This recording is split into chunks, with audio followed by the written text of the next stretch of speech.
All Wight County School Boards in session. Madam Clerk, can you take a roll?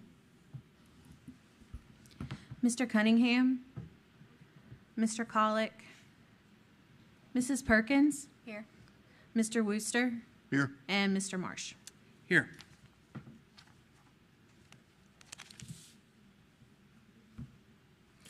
And Mr. Vice Chair, can we get a motion to approve the agenda for closed session, please? Mr. Chair, I'd like to motion to approve the agenda for closed session as presented. Second. I have a motion and a second. Any discussion? Hearing none, Madam Clerk, please take a vote.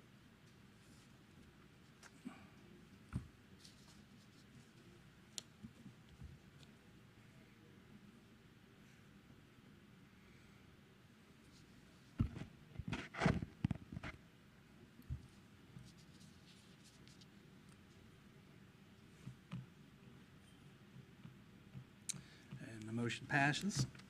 And Mr. Vice Chair, if we can get a motion to go into closed session, please, sir.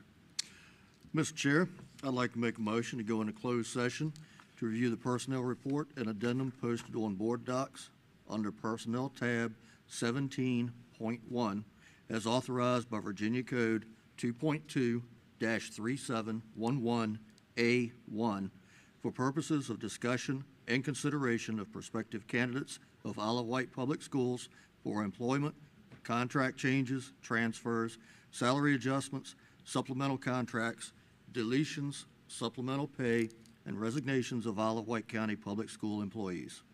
Second. We have a motion and a second. Any discussion? Hearing none, Madam Clerk, please take a vote.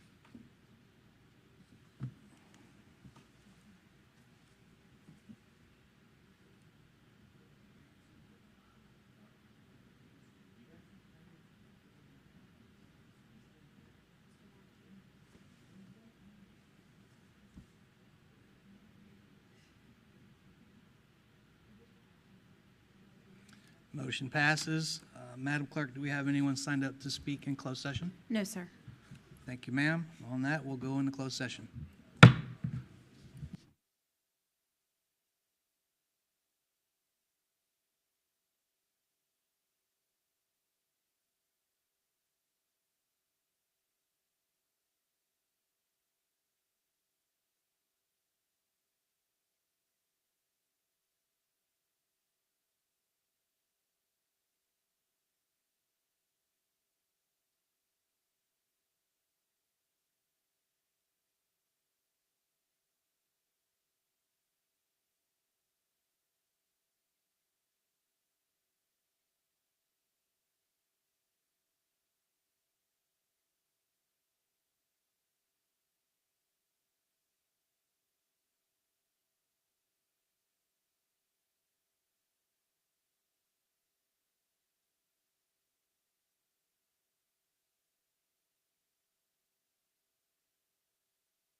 Wight County School Board is in session.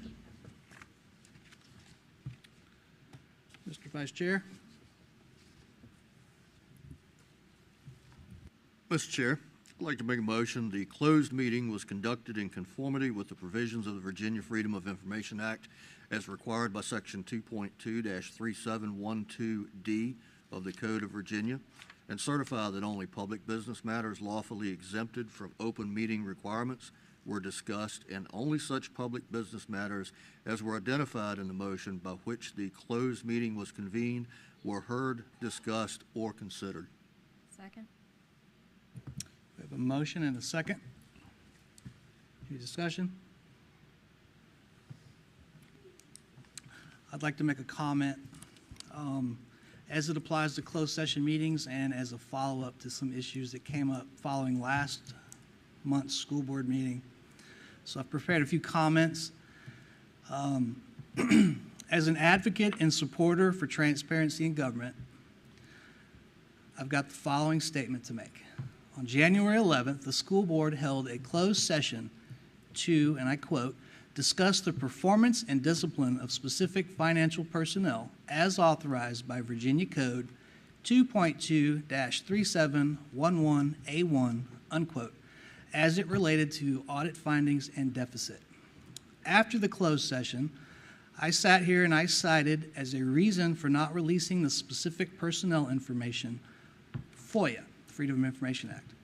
Based on my review of Freedom of Information Act, I now recognize that FOIA is permissive, not mandatory. Nevertheless, I continue to believe that it is good practice not to disclose any specific personnel information to protect the privacy of the employee. In addition, disclosing any such information could expose the school division to potential legal challenges, further distracting the school division from educating students. And that's it. And if there's no other discussion, we'll take a vote, please.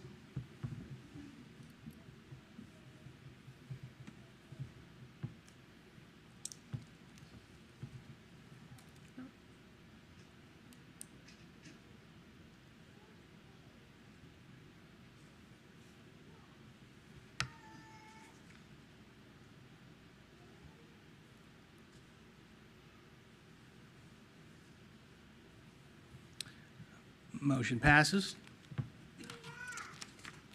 And Mr. Vice Chair, please. Mr. Chair, I'd like to make a motion to amend the agenda to allow Mr. John Collick's electronic participation in the February 8th, 2024 school board meeting from his home in Carsville, Virginia, due to medical reasons, and to adopt the proposed amended agenda. Second. We have a motion and a second. Any discussion? Who was the second? Was he? Okay, sorry. What was the last part of the motion? I'm sorry. After And- proposed amended agenda. Oh, I see it. And to adopt the To proposed adopt amended. the Okay. proposed amended agenda. Thank you, Mr. Wooster.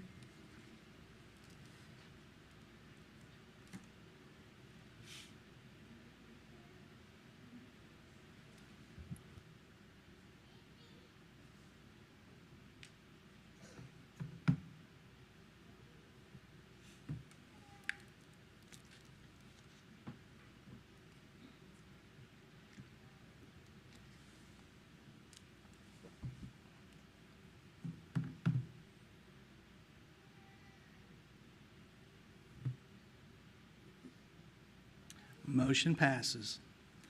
If we could get Mr. Collick to go live here and get a sound check. Okay, I can hear you. Can you hear me? We hear you, Mr. Collick. Very good. All right, glad to have you with us. Thank you. All right, next, Vice Chair will lead in a moment of silence and the Pledge of Allegiance. If everyone would, please stand for a moment of silence and the pledge.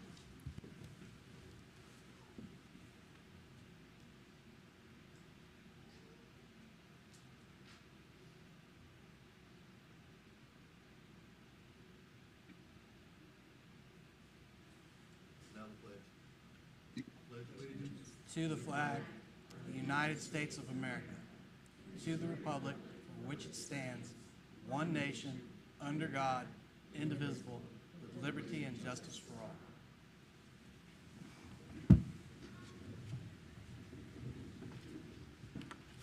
Thank you, Mr. Vice Chair. So welcome. Thanks, everybody, for coming out. We've got a pretty full house tonight. It is Thursday, February 8th, 2024. It's the night of our regular school board meeting. We are located at Westside Elementary School, and we are preparing students for college, career, and life. And we've got a pretty full agenda for tonight, so we're just going to roll right into Isle of Wight Achievers. Mrs. Briggs.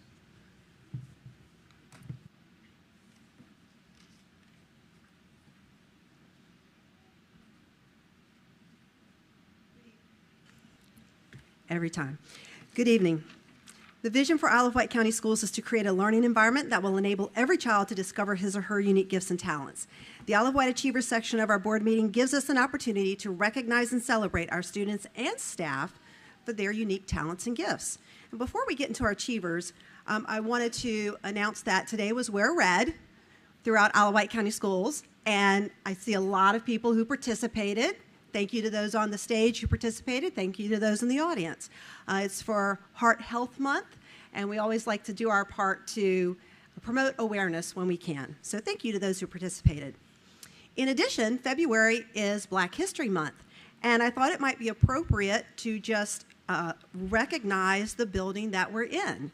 This facility, maybe not this exact one, but was opened as the Isle of Wight Training School, which was a public secondary school in our county from 1928 until 1968. In 1924, the school board agreed they would provide teachers and supplies for a black school, provided that the black community would collect donations for a property and a schoolhouse. In 1928, the Isle of Wight Training School opened in an 8-room brick building on 7 acres of land, replacing the Riverview School. By 1940, the school had reached an enrollment of 165, and it was renamed Westside High School in 1960. In 1969, the schools were integrated, and the high school age student body from Westside transferred to Smithville High School, which was over on James Street. Westside, incidentally, won the state championship in football in 1966. So I thought, since we're sitting at a historic location and it's Black History Month, it might be nice to share that little piece of information if folks didn't know it. So having said that, I'm going to move on to our first set of achievers. Isle of Wight County Schools collaborated with Isle of Wight County and the Virginia Department of Transportation to become the first school division in Hampton Roads to participate in the VDOT Paint the Plow program. Students from Smithville High, Smithville Middle, Windsor High, and Georgie Tyler Middle showcased their talents and creativity by painting the blade of a snowplow. The plows were featured in the Smithfield Christmas Parade and the Windsor Christmas Parade. Isle of Wight County also had an online contest to select a People's Choice Award for Best Plow. And if you missed them, here is the lovely artwork that the students did in painting the plow. So there was Georgie Tyler, Smithfield Middle, a little bit of a theme on the Smithfield end here, you'll see. Windsor High. I think many people would love to see a day like that this year. And Smithville High School. It was actually a clean sweep, pun intended, for Smithville High. The plows, they won awards for both the parades and the People's Choice. And the plows will hopefully be used this winter throughout the county during inclement weather. Fingers crossed, knock wood. So at this time, we're going to recognize the students and staff. And if you are here, please come forward. If you are with certain schools, you may have already gotten your certificate. Ms. Getz will have a pin for you. All right, so we're going to start first with Georgie Tyler. The students that were part of the Paint the Plow program: Lindsay Aldridge, Alexander Brock, Nicholas Bryant, Shelby Byram, Aislinn Graney, Addison Johnson, Ethan Joshowitz, Lillian Mitchell, Anna Sharp, Aiden Simmons, Dallas Smith, Emma Carr, Dylan Cole, Araya Finch, Elise Huntington Ross, Audrey Mitchell, Haley Reif, Kaylin Scott, Melody Wiggins, and teacher Jennifer Smith. I think I'm going to just keep them up here until I do all of them. So we'll keep, okay? So we'll get pins. Very good.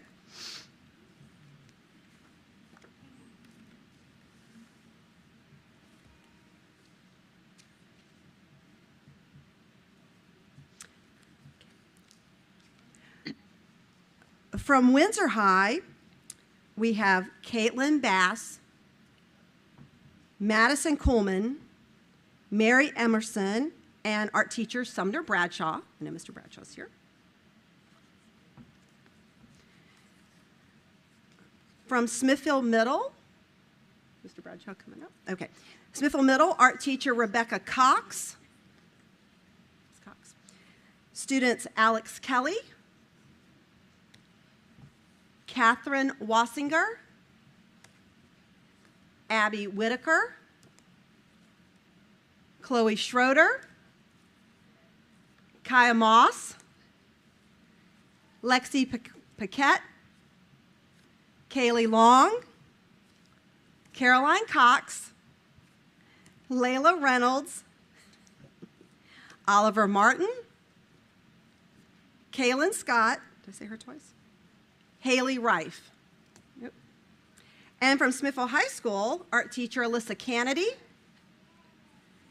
students Jillian Ferneri, Brooklyn McCool, Mia Sanchez, Brianna Pruitt, Madeline Fryer, Michaela Harris, Ashley Bryant, Nakia White, and I also want to have Miss Julie Boswell come forward. Julie is with Isle of Wight County's Transportation Department, and she was the liaison that made all of this happen.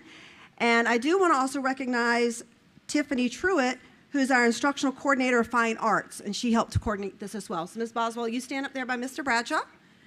And I think those are all the people that we have with us tonight, so we thank you guys for your participation. Thank you very much. All right. And if you want to go over here to the backdrop, Mr. Elliott's going to get a quick picture of those of you that could be with us tonight. Thank you.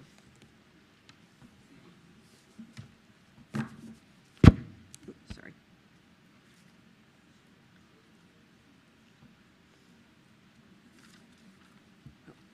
Can we go ahead? Can we go ahead and move on to? Okay. So we're going to move on to our seniors of the month. Our first senior of the month is from Windsor High School, and that is Clay Smith. Clay is a serious, congratulations, come on up, you clap. Clay is a serious student when it comes to his academics, but he also knows how to temper the serious moments with well-timed, hysterically funny comments. He is usually the guy that others turn to for help with an assignment or to ask opinions about personal subjects. He is an award-winning VHSL orator with forensics, delivering a speech that he crafted on his own, and an award-winning VHSL actor, finishing first at the Super Regional Tournament. He is knowledgeable in a variety of subjects, which helped immensely in his role of captain of the school's Scholastic Bowl team. He was recently selected to the first team all-district for Scholastic Bowl by a unanimous vote for a second year in a row. Clay has also been an asset to the Land Lab for the past 2 years. Using his personality and social skills, he understands how to work well with students at all levels, and Clay has perfected the art of making goat milk soap and teaches other students the process. Quote, Clay Smith is a talented, creative, and intelligent individual whose infectious smile and clever wit never cease to amaze his peers and teachers, especially when pushing a buzzer to bestow the perfect answer or while playing a lead role on the stage. There is no doubt this shining star is going places. And that's from Ms. Beatty Riffle, theater teacher, drama, and forensics coach. Clay hopes to attend the University of Virginia with plans of going to law school to become an attorney. Watch out, Pac. Congratulations, Clay. You can come over here and we'll take a picture.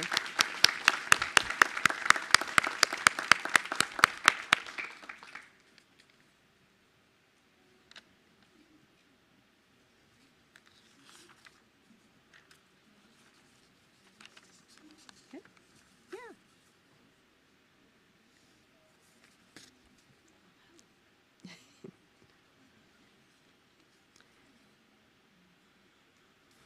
Our Senior of the Month for February from Smithfield High School is Marcus Glanville.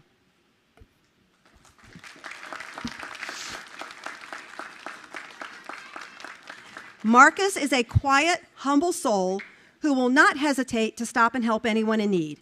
He is the type of young man who does the right thing when nobody is looking. He is kind and always has a positive attitude. He supports his peers by encouraging them to do their best, but he also will let them know when they are wrong and need to make better choices. He is truly a role model for underclassmen and a voice for his peers.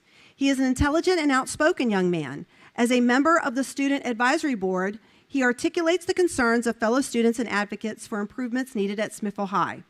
He is a member of our Best Buddies Club and enjoys working with our students with special needs.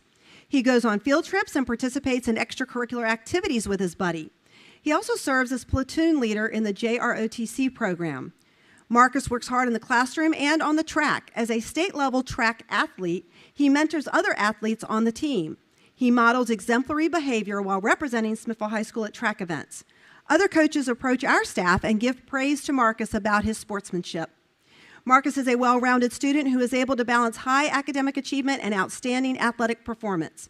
Quote, Marcus embodies the qualities of an exemplary student, always contributing positively to the classroom environment. He shows an unwavering kindness and willingness to help fellow classmates and stands out as a beacon of positivity. His commitment to academic and athletic excellence, coupled with a compassionate demeanor and leadership skills, makes Marcus a true asset to our school community. And that's from Mark Lonicky, English teacher and Lieutenant Colonel retired Bedoin, JROTC instructor. And after graduation, Marcus plans to attend Virginia Military Institute and major in computer science. Congratulations, Marcus. We'll have you come over here. And if Marcus has any family members or fan club members in the audience, they can come up too. We'd love to get you in the picture with Marcus. Go ahead. Aw.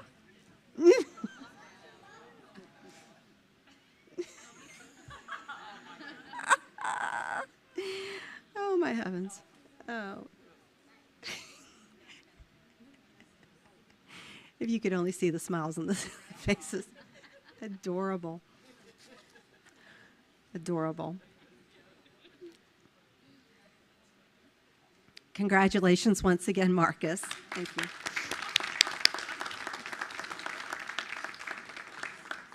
Okay, we have a couple other acknowledgments tonight.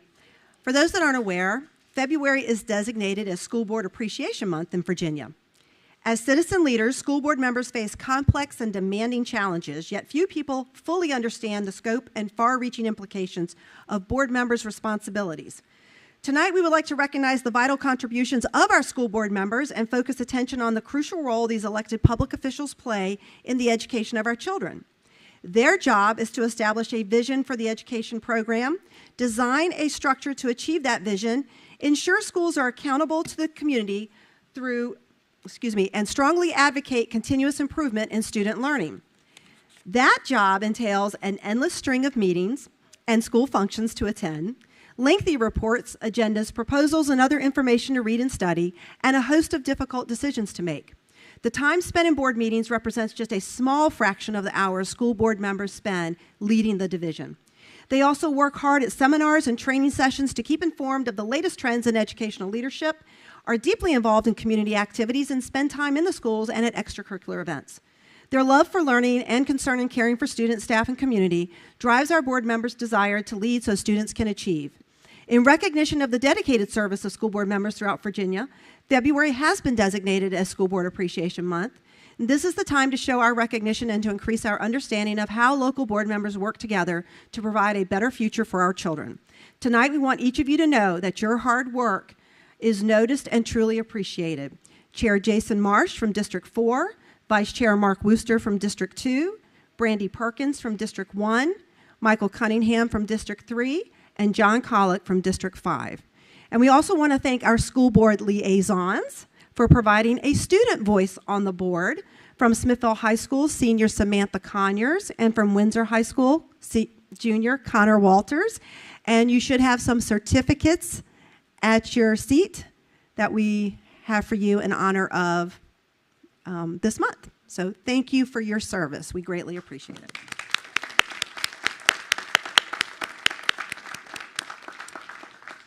And last but never not least, February 12th through 16th is School Board Clerk Appreciation Week.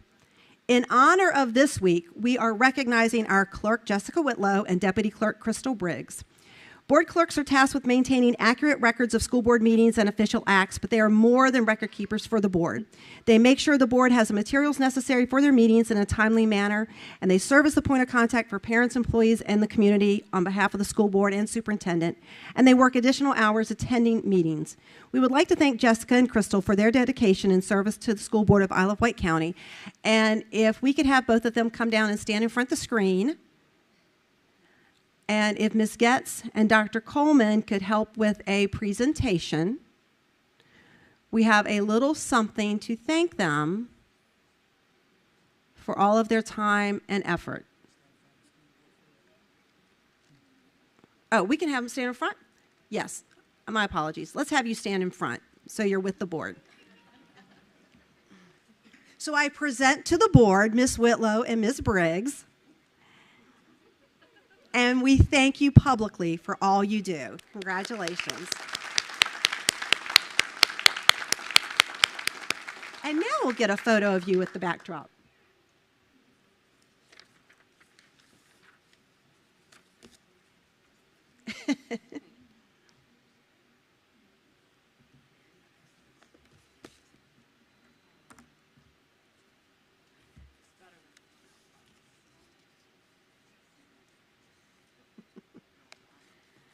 Okay.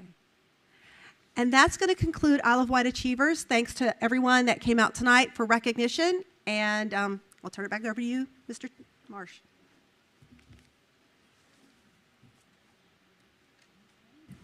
Thank you, Ms. Briggs. We'll roll right into item 12.1, I on instruction.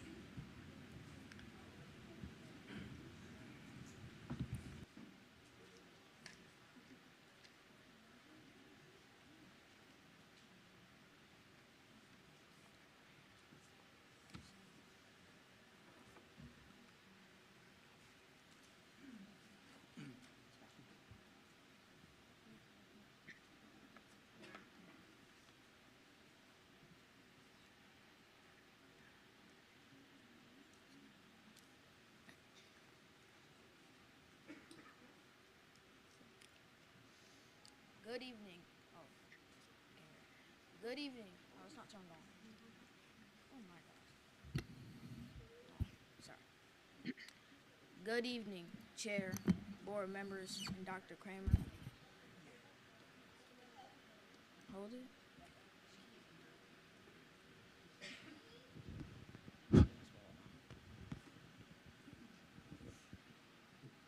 Good evening, Good evening, Chair, board members, and Dr. Kramer. Tonight, we will present highlights of our inventions and innovations at CTE course GTMS. My name is Josiah. Hello, my name is Mason. Good afternoon, my name is Silas. My name is Lauren. Good evening, my name is Christopher. I'm Gabby. As a part of Inventions and Innovation class this year, 7th graders will digitally design products using digital prototyping skills.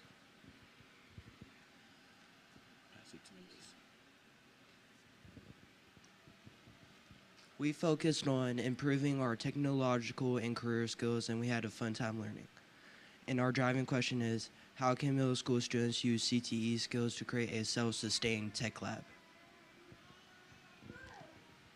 Following the engineering design process ensures that our product meets our desired specifications, help identify any potential design flaws, and help reduce production costs.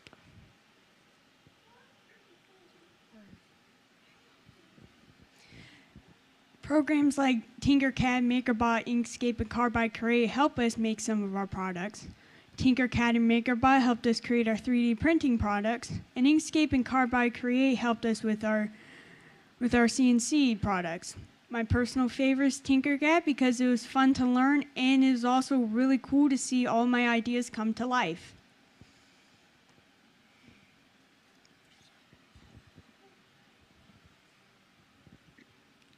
Here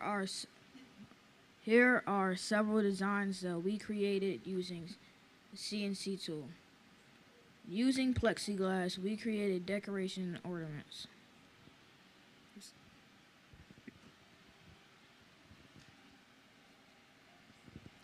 Here are some products that 6th graders made by using the 3D printer. When using Tinkercad, you have to be considerate of the size and the detail you put into the product you're trying to make, or else it won't come out as great as you wanted it to be. At one point, I created a product with too much detail and it came out floating in the air.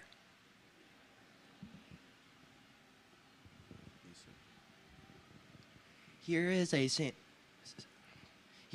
sample of the custom products we made for staff.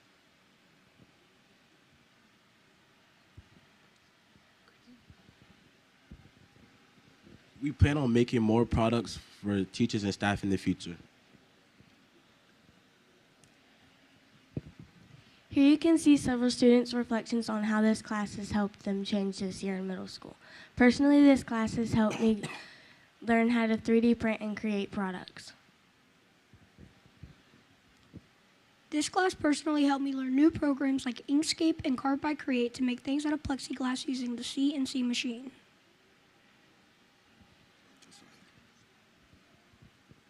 We'd like to thank you for allowing us to share our learning with you tonight.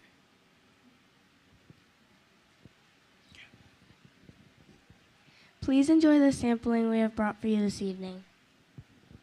What questions can we answer for you?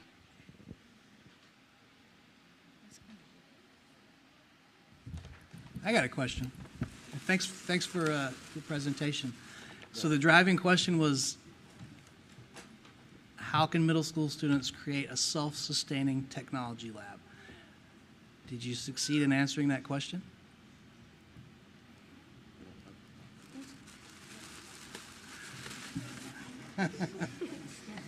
I guess you could say yes. Well, how so?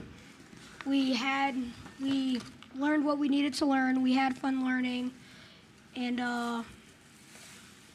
yeah.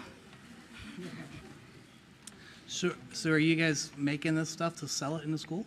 I guess you could say well, we're not selling it in school, but we're learning these programs so that later, down the path of life, we can sell it.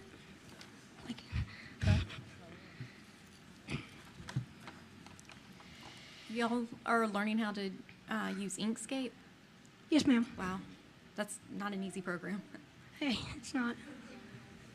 No. I'm constantly impressed with the advanced stuff that these kids come up here with. Month after month, and even my children in elementary school, some of the stuff that these kids come home with, and they're telling me about. I try to reflect on how it was when I was in K through 12, and I'm convinced that you students today are far above and beyond what my generation was. So kudos to you. Keep asking those questions and keep up the good work. Thank you.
right. Thanks again.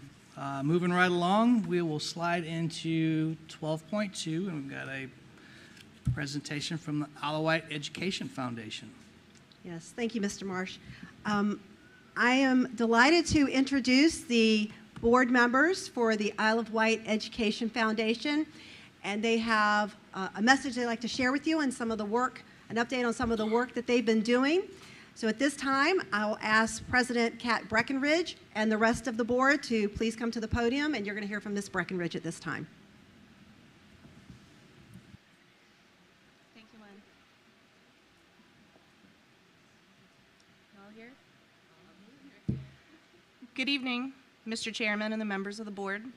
Thank you for inviting us to speak before you. My name is Kat Breckenridge, and I'm the president of the Education Foundation for Isle of Wight County Schools. Here with me tonight is my vice president, Kristen Edmonds, Lori Lipford, Michelle Michike, Jamie Raddick, and Jessica DeStefano, our treasurer. I want to share a little with you about our organization. The mission of the foundation is to secure funding to enhance the classroom experience in our schools. We fulfill this through several fundraisers, our annual Black Tie Gala being our largest event. The Education Foundation was formed in 2005, and many individuals have held positions on our board over the years, helping to make Isle of Wight County Schools a wonderful place to learn and grow. Several local businesses and community members generously donated tangible items to our cause, as well as school district employees donating over $4,000 last year through the United Way. Each year, our efforts raise more funding than the previous, with this past year being over $27,000. We awarded this grant funding last month to all 9 of our county schools. The items requested ranged from classroom manipulatives for math and science to art materials and instruments for music. We, the board members, are 100% volunteer and proud of the work we do to support our teachers and students. Please consider supporting our mission by attending our upcoming golf tournament on May 3rd, our Windsor Castle races in June, and our annual gala on November 1st. Thank you.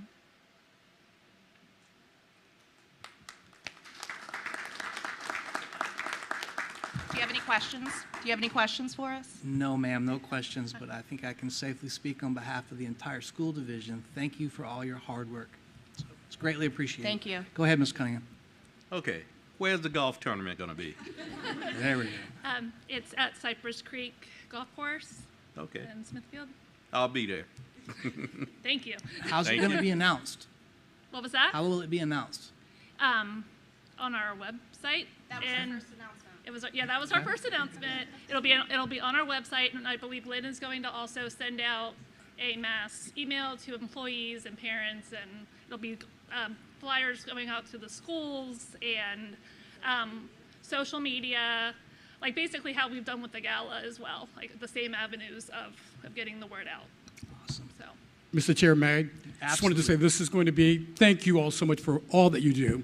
This is going to be a partnership actually with the foundation and the school division. So we will be partnering for our, I guess, first annual golf tournament. So thank you all so much for your support in planning this. And we ask that you all have actually sponsored teams as well. So not only show up, but those of you out there who play, or even if you do not play, sponsor a team. And I know I'll see you all there.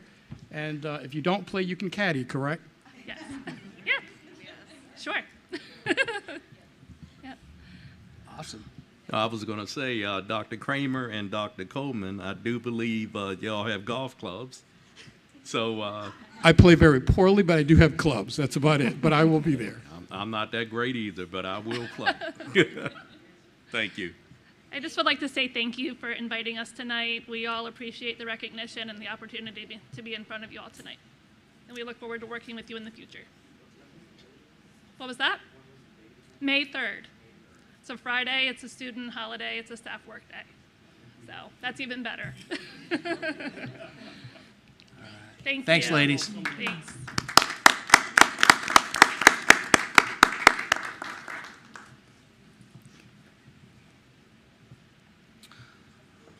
All right, moving right along. Madam Clerk, do we have anyone signed up to speak? Yes, we do. Mhm. Floor is yours, ma'am. In accordance to policy BDDH-E, presentation of information on any subject will be concluded at the discretion of the board. No person will be recognized to speak more than once. Citizens scheduled on the agenda to speak will be permitted 4 minutes maximum time for their presentation. Delegations will be requested to limit their speakers to two. Persons speaking are asked to be specific, state the issues for the board's consideration, and attach a copy of your prepared remarks. If you have prepared remarks, they should be given to the board clerk. Please do not approach the board members. Any matter relating to specific students will be heard by the school board only in a closed meeting. And first, we have Mr. Greg Brown.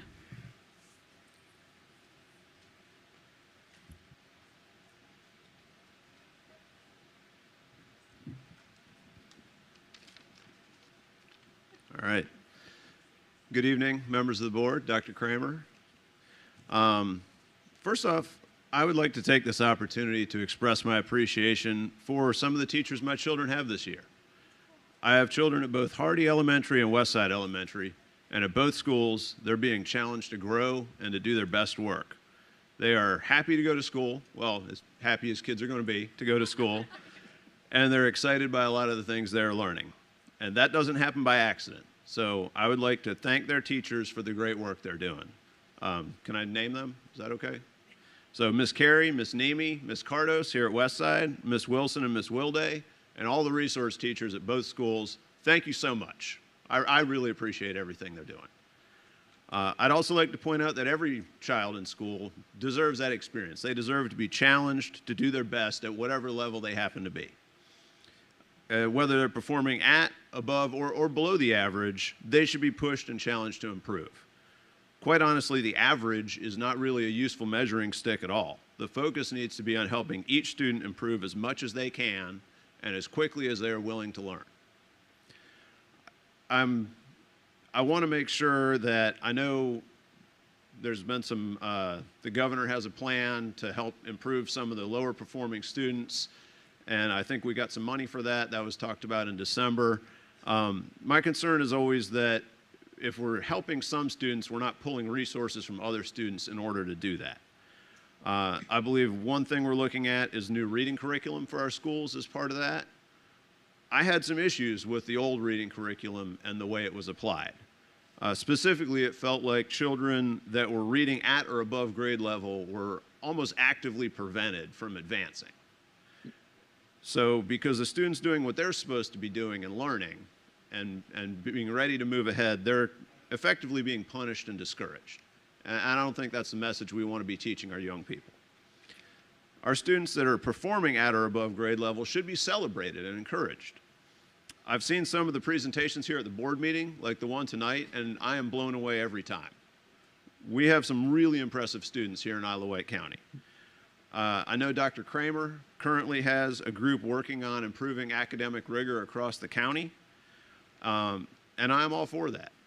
That might involve dedicating some additional resources to students that need extra help, but that could also mean doing more for students that are already performing well to help them grow more.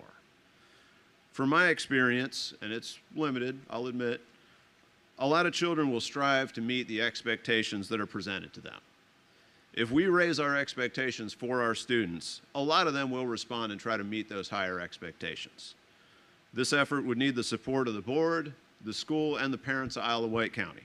I know I'm all for it. I'd like to ask the board to support Dr. Kramer in this effort as well. Thank you very much. I appreciate your time. Thank you, Mr. Brown. Mr. Herb DeGroft.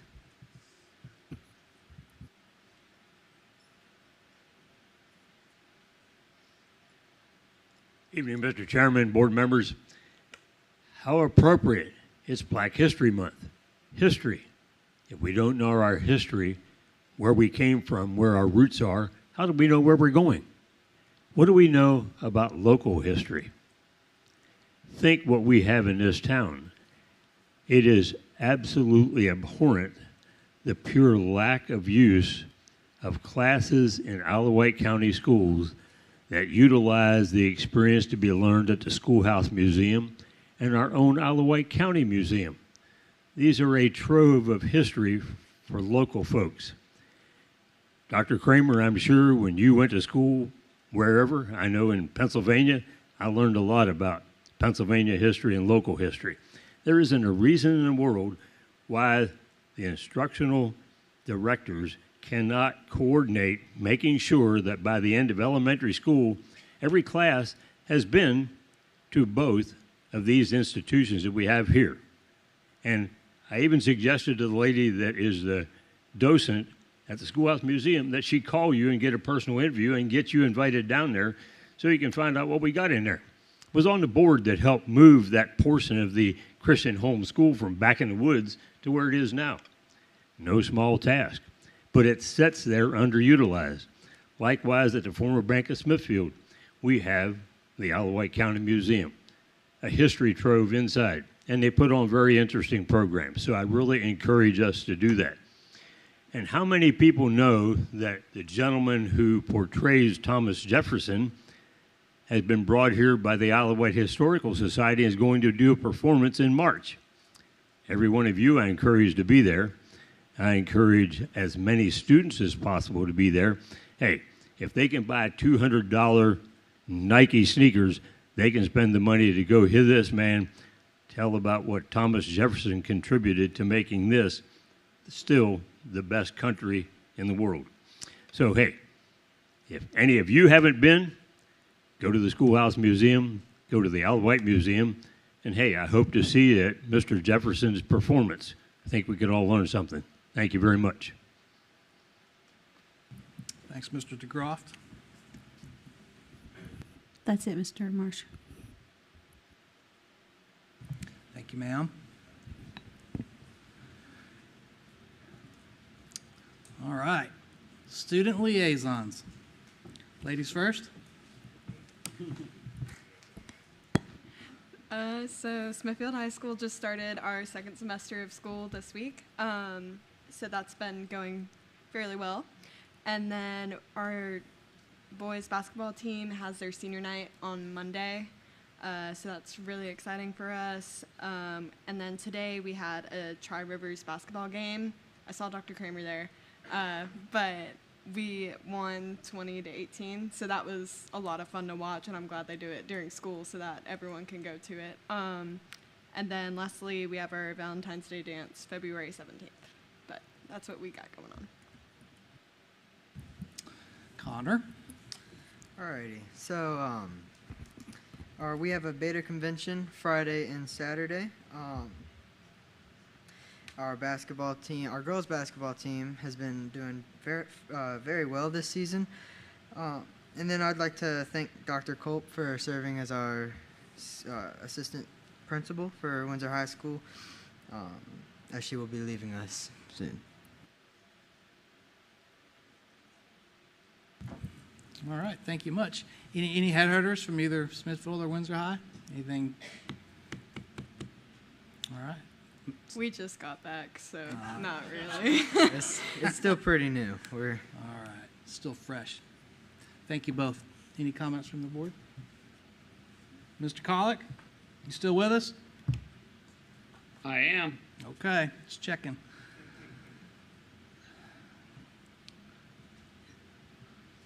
All right, so we'll roll into item 15.1, monthly financial reports. Isle of Wight County Schools #1 Chief Financial Officer, Mrs. Harris. Good evening, Chairman Marsh and Vice Chairman Wooster, and to Dr. Kramer and the members of the school board. Before you, we have the monthly financial reports. For your information, want to notate that we did add in a new schedule this month, which is the grant fund budget to actual. This was kind of a request of the school board a couple of months ago. We want to make sure that we provide this information after we was able to close out the previous fiscal year of 23. With this schedule, you will notate that we list every grant that we have, as well as when the grant was initially awarded. Some of them may be from a couple of years ago because quite a few of our grants run multiple years. We also have notated the award amount initially, and if there's any revisions that's already included in the amount. And then also we have the column for the total funds expended. As we move forward, you'll see this schedule every month as to what we are spending, as well as the remaining balance that we're spending. Now, this is based on, I've done it this month based on Omega, which is where we put in our reimbursements and where our budget is and things of that sort. So you'll continue to see where the amounts will be changing, where their budgets will be reduced, and the expenses will be increasing as we continue to process reimbursements. As some of you may be aware, we have a grants team now that we have created, and so we are working as fast as we can to ensure that all of our reimbursements are being processed on time and that we have more accuracy than we've had in the past. So I just wanted to make you aware of this schedule just in case you had any questions, and I'm able to answer any other questions you may have at this time. Not a question, but I do appreciate your work and giving us this information in an understandable way. You're very welcome. I'll echo that, Ms. Harris. Thank you for the effort on this. For the board's edification and anyone watching, as you said, some of these may or may not have been reimbursed. Once the grant is, all the documentation is done in Omega so that it is fully reimbursed, is that the end of it, or can you expect changes after that? The changes that come will be based on, like, if the state was to give us more funds, which they do from time to time. We actually got another request today where we're going to come next month to ask for additional funds, and so that may be a change for the most part. But for the majority of it, it stays the same as far as the awarded amount, unless the state decides to give us additional or reduce an amount. Sometimes that happens throughout the year. As far as the expenses, we'll just continue to expend out until we max out the grant. For those that are multiple years, because each grant normally has a plan, and so the grant coordinator, or the program manager rather, they already have a plan as to how they're going to spend the money for the most part, and so they try to ensure that the plan breaks out. If the grant is a 2-year or 3-year award, they try to break it out so that they'll have funding for each of the years. So, for example, the Title IV, the very top one, it's got a program closing date of September 2025. Am I to understand that that specific grant may not be reimbursed until it's closed? Or can it happen at some point before then? Will it close before then? All the documentation, the reimbursement. Yeah, everything will have to be done before the deadline. So that's the drop dead date is September 2025. Mm-hmm. Okay. I've got a follow-up question to that, Jason. Yes, sir. Go ahead. Okay. The grants, if we spend a portion of the grant money that's been awarded us, can we submit for that portion of a reimbursement in this fiscal year instead of having to wait till, for say, next fiscal year? Are you asking, is that a capability? I can barely hear what he's saying. Or did he finish his question? Mr. Collick, did you finish your question? Okay, let's say we've got the very first grant you've got on the sheet, Title I, it's $73 million. Mm-hmm. We expended 40. It's like 4,000. So say we reach, it's 73,000. So say we reach $10,000 of that during this fiscal year. Can we put in for reimbursement for that amount, or do we have to wait till next fiscal year to put in for that reimbursement? You put in whatever expenses you spend in that year has to be submitted for that year. For the year. Okay, Mm-hmm. Very good. Thank you. Mm-hmm. You're welcome. Thanks for the question, Mr. Collick. That's a good one. Sure. Anything else from the board? All right, Ms. Harris, what's next? Next, we have the corrective action. Before we go into that, thank you for putting this together. So Mrs. Harris has been kind enough to generate a list of all the location codes, what they mean, as well as the activity code. So when the board and anyone who wants to scrub the monthly check registers wants to look at a line item and figure out what we spent X number of dollars on, you can use this to decide or to determine what school it came from or what the location is and the activity code. Thank you for putting this together. Could we get a soft copy of this? Repeat that A again? digital copy? Yes, we can do that. Thank you, ma'am. You're welcome.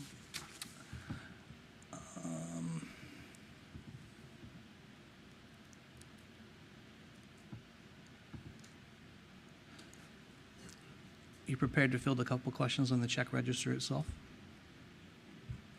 I can try, yes. Okay.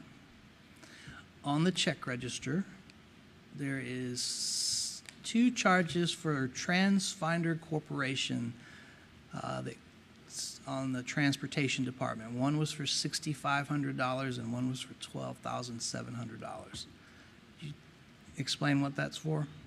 Do you have the check number so I can kind of see what page you need or page number? I did not write it down.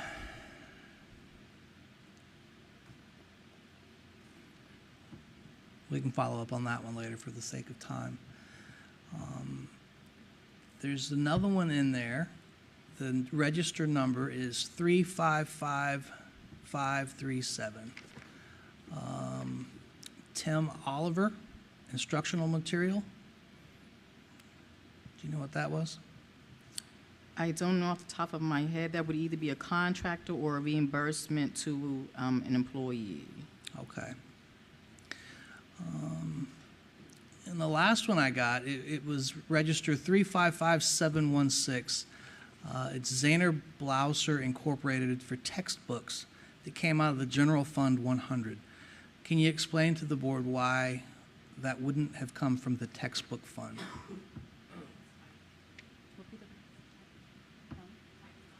Oh, title funds? Title funds? Yes. Got it.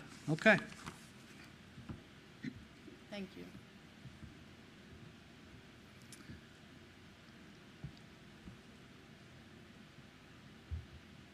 Any other questions?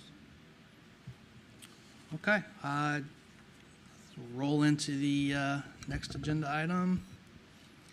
Corrective action plan, Dr. Kramer. Yes, thank you, Mr. Chair. So as our other colleagues join us here at the dais, I'd like to provide a few introductory comments.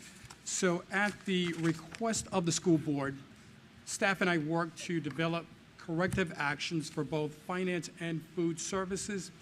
It is important to note that although the school board requested the items be articulated in a corrective action plan, IWCS staff and I were well underway in our efforts to implement many, if not most, of the items listed in the corrective action plan.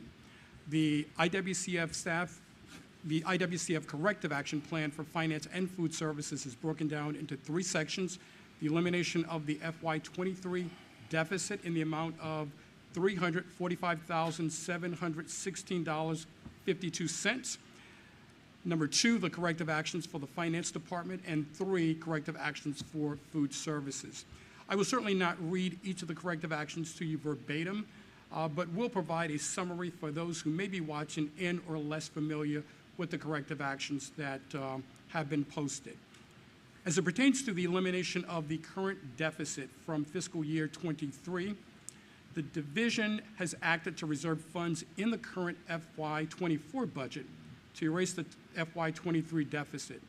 The superintendent and the chief financial officer have identified accounts from the current operating budget in order to clear the deficit. Additionally, funds for the deficit have been pulled from accounts and will be returned to the county as part of unspent funds from fiscal year 24, making us whole with the county for fiscal year 23. And as for the corrective actions for the finance department, we're well underway to reducing spending and closely monitoring expenses of all accounts to ensure the division does not exceed the funds available. Accounts in virtually all areas have been frozen and will only receive funding on an as-needed basis to operate for the remainder of the FY 23-24 school year. All requests for spending during the remainder of the current fiscal year must be validated by the CFO and approved by the superintendent. all non-essential purchase orders will be canceled for the remainder of the school year. The school division's organization chart has been modified. The CFO and the finance department, along with human resources, now report directly to the superintendent. This allows me as superintendent to have direct oversight of these essential areas as I meet with these leaders directly to provide support and accountability. Non-essential capital projects that are not critical have been postponed for the remainder of the school year. Except for teaching positions, all other vacant positions have been frozen. Any vacant non-teaching positions that are deemed to be essential must be approved by the superintendent. Future agreements with non-operational consultants contractors have ceased for the remainder of the current school year, with the exception of finance and food services. The instructional consultants will be significantly reduced or completely eliminated.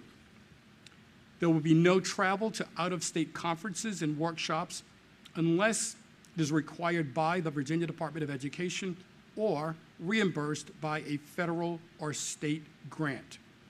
All in-state or out-of-county meetings must be approved by the superintendent or the superintendent's designee.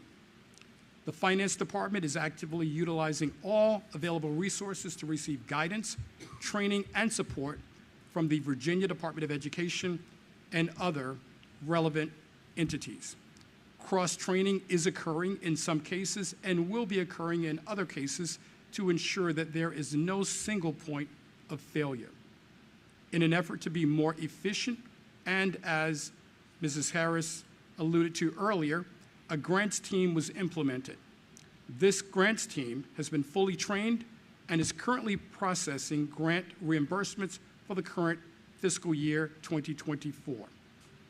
As for the corrective actions for food services, the new child nutrition liaison has been taking a proactive approach to child nutrition and has implemented the following measures to ensure accuracy with meal applications and financial reports moving forward.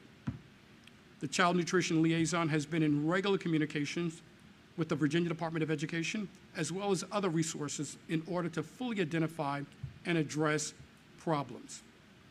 Verification of accuracy will now be an ongoing process conducted by the child nutrition liaison. We have identified additional support for the child nutrition liaison. This is necessary due to the state requirement that there must be a second reviewer to ensure checks and balances of meal applications. In conclusion, board members, the school board will receive consistent updates from the superintendent, the finance department, and the food services office. Again, it is important to note that most of the corrective actions identified are already being implemented. Finally, this is a living plan that will be adjusted and modified as needed and as appropriate. Thank you, Mr. Chair, and we welcome any questions that you or our board members might have. Thanks, Dr. Kramer. Start with Mr. Collick, because I believe last month he was the one that requested this in writing. So, Mr. Collick, do you have anything you'd like to discuss or ask questions about? Yeah, I've reviewed it, and I sent some suggestions in. Overall, I really like the plan for corrective action, but I also believe we still need basically standard operating procedures, written out on how not only finance, but really everyone in the school division does their job. Everybody knows how to do their job. I'm not going to question anybody on that. But I have found, through my careers, multiple careers, that when I write standard operating procedures, I find things that I used to know that I had forgotten, find new things that I didn't know about that I'm able to add in and do my job a little bit better. And when somebody comes in to take over, there's something in writing to show them what the culture is, what we do in the county. So I am a big proponent, as I said last month, with written down procedures, and I typically call them standard operating procedures. So I like, Dr. Kramer, I like what you've done here. I think it's needed, but I would also like to see some, standard operating procedures come out, starting in the finance department, but going really throughout the division. Duly noted. Thank you, Mr. Colick. Thank you, Dr. Kramer. Mr. Colick, I won't even attempt to speak on behalf of Mrs. Harris or Mrs. Vasquez, but last week, Vice Chair Wooster and I, we represented this around the table, and we discussed some of it. And one of the things I came to learn was that there are existing procedures and processes in place for both finance and food nutrition. And perhaps Mrs. Harris and Mrs. Vasquez could elaborate on those procedures that currently exist and see if that meets what you're asking about, Mr. Colick. Well, my first question is, are they in writing? The floor is yours, Ms. Vasquez. Good evening. So, yes, the VDOE has actually started the process a number of years ago to document the processes and procedures that the food nutrition services directors should follow. So there are actual manuals. If you go onto the VDOE website, any question that can possibly come up related to food service, the answer is there for you. Also within food service, in just the cafeteria, we actually have, this division at this time does not have it. I had to create it in my previous division, and it's actually called Standards of Operation Procedures for all staff members in all kitchens. It's a requirement in each kitchen, and it's designed for each cafeteria because they're all different for either seniors, smaller children, the K through 12, and then also within the SOP, there has to be a list of the equipment that's in the kitchen. So it is very detailed down to utensils, larger equipment, and then what to do with it, how to operate it, cleaning. So there is a standard of operations within food services. As far as the administration side, there are manuals that you can refer back to. There are continuous professional developments. Every year they do hold a directors conference for new and old directors to just come in and get a refresher on everything that they have to do, because a lot of the operations is one time a year at the beginning of the year, then you go 12 months and you're like, oh wait, I forgot what step for this. So there are manuals in place. There are people in place at the state level. If you have any questions or anything new that's coming down, there are resources that we can utilize to ensure that the operations are running the way they should be and that we are following federal and state regulations. Thank you, ma'am. And so just to kind of summarize it as I understood it last week, and Mr. Colick, jump in here if you have something you want to add, but it's my understanding that you came to Wight County Schools in October. Your position was vacant prior to then, and since October, you have been quite literally going through to make sure that these processes and procedures are being followed as they should be. Is that a true statement? Yes. Okay, thank you. Mr. Colick, you have anything else on food nutrition? No, I didn't catch exactly what you said. I didn't hear very much of what Ms. Harris said, but I didn't catch exactly what you said. And we can come back to this. I can actually reach out and talk to Dr. Kramer and Ms. Harris about this separately. The only thing I want to say is about SOPs. It's, you've got your manuals on how to do things. And SOPs should refer to those because every school division, every work center, and this really goes across all industry, has his unique personality, and that's where the personality is usually captured. But I'll put this on the back burner, and I can chat with Dr. Kramer and Ms. Harris about it at a later date when the hearing is a little bit better. Thanks, Mr. Colick. And so that was Mrs. Vasquez. She's our food services specialist. She was talking specifically about food services. May I just Vargas, not Vasquez. May I just quickly say, I think in a nutshell, Mr. Colick, she stated that there are SOPs that are provided from the state, and we can certainly have a further conversation at some point at your convenience. Thank you, Dr. Kramer. Ms. Vargas, thanks for letting me sit here and call you something the wrong name. That's quite all right. All right. And Ms. Harris, do you have anything, Ms. Winters, possibly regarding procedures and? So, in concurrence with what Ms. Vargas said, there are state procedures for a lot of the reports and things that we have to file and submit. We do still need internal standard operating procedures. I think that's where our downfall has been, just with me coming on board, trying to figure out how to do, what information to pull. I've even had to, for recent reports, I had to go back to a couple of years to look at what some of my predecessors did 2 to 3 years ago to figure out what was needed for a specific report. So I believe internally there are still some documentation that we need to create so that when there is turnover or when there is a change in assignment, that they will know how to utilize the resources as well as even with the system. A lot of it has to do with knowing what to pull, how to use the financial system with all its different accesses and ways that you can get the data that you need. And so we actually talked about this, I guess, a couple of weeks ago about creating this. So this is something that needs to be done, but we do have resources such as VDOE, as well as the Association of School Board Officials.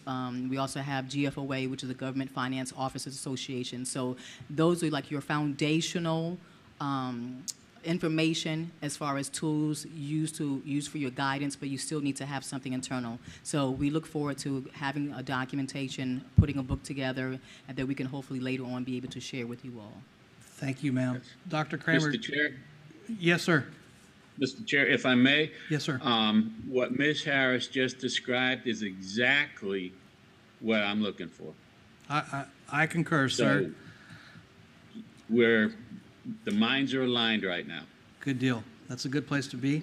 I would recommend that the good doctor add a line item to our corrective action plan that says something to the effect of internal standard operating procedures are being designed and implemented by CFO.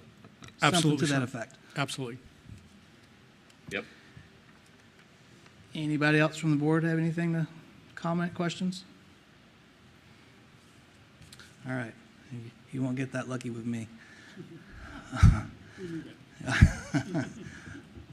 If anybody has anything to say while I'm rattling here, please jump in by all means. Up on the top end of the correction action plan, it says the division is taking action to reserve funds. Taking action to reserve funds. Are we taking action, or have we identified those funds? If I can take the first stab at that, we have taken action. We have taken, I would venture to say, pretty aggressive action as I look out at staff, and they're probably not happy with me, but we have been, I think, very fiscally prudent, very conservative, and fairly aggressive in terms of freezing accounts, ensuring that, as we stated in the document, we are only spending funds that are in areas that are essential. And wherever we could cut back, we have. So past tense, we have taken action as it pertains to our budgets. Thank you, sir. And then a little bit further down in your document, under corrective actions for Finance Department, it's just something I want to pound the table with for the listening audience. It says that Wight County Schools has offset the $345,717 of the FY23 deficit by reallocating funds from the current FY24 budget. So really what that means is we've pulled from our existing operating budget to offset the shortfall from last school year.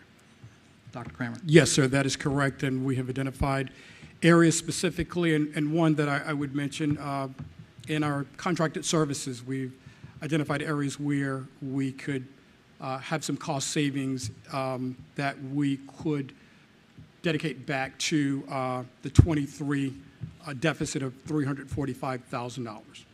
So that is correct, yes. Thank you, sir. And then it says that you've reorganized the school's divisional organizational chart. When can we expect to see that on the website, sir? We actually shared that information with the board, I think last week. Wanted to make certain that the board was privy to that information prior to posting. I'm not sure, Ms. Briggs. It has been posted. Thank you very much. I can't see Ms. Briggs because of the Virginia state flag, so she just posted it. Thank you very much, Ms. Briggs. So that information has been posted. Excellent. Thank you, Ms. Briggs. She's always on top of it. And she did a very fine job, actually, as well. Pictures, et cetera. So thank you, Ms. Briggs. All right, so number 5, it says critical maintenance and repairs will be given priority. And then non-essential capital projects requiring significant funding, and we've identified that as $70,000 or more, have been postponed. Can we elaborate on that a little bit? I see there's a couple of examples. So what does that mean, critical maintenance and repairs are given priority? And I have a wonderful group of individuals here, so instead of me hogging all the time here, I'd like staff to respond. So thank you, Mr. Christensen. Absolutely, I can take that one. So for critical maintenance, we're talking about a pipe burst, something actively needs to be fixed in order to maintain the safety of our students, something that simply cannot wait. It's an emergency. For ones that can possibly be deferred, a few examples of those would be we would typically pave parking lots at some point during the course of the year. Typically we're going to do that, but we know that that can be deferred, so that's an example of something which is a fairly large expense that we know that we can and we will defer. Painting of buildings, that's something that we will rotate through on a year-by-year basis. This school this year, that school next year, and so on and so forth. Again, it's something we need to do, but we don't consider that to be critical, so we're going to defer that project. Again, it's a relatively high cost, but given the state we're in right now, those are 2 examples of projects that we would be deferring. That we still want to do them, this is just not the right time. Thank you, sir. Let's see here. Mr. Chair. Yes, Mr. Collick. Okay, one thing that I had asked in an email, Dr. Kramer, is if we can get a list of the critical maintenance and repairs in priority order, and I put some details in there, and a separate list of the non-critical maintenance and repairs in priority order. That will help us in looking at the budget and future budgets and really explaining when you and I, as the Budget Committee, talk to the Board of Supervisors about really how much money it's going to take to bring our schools up to where they need to be and over how much time.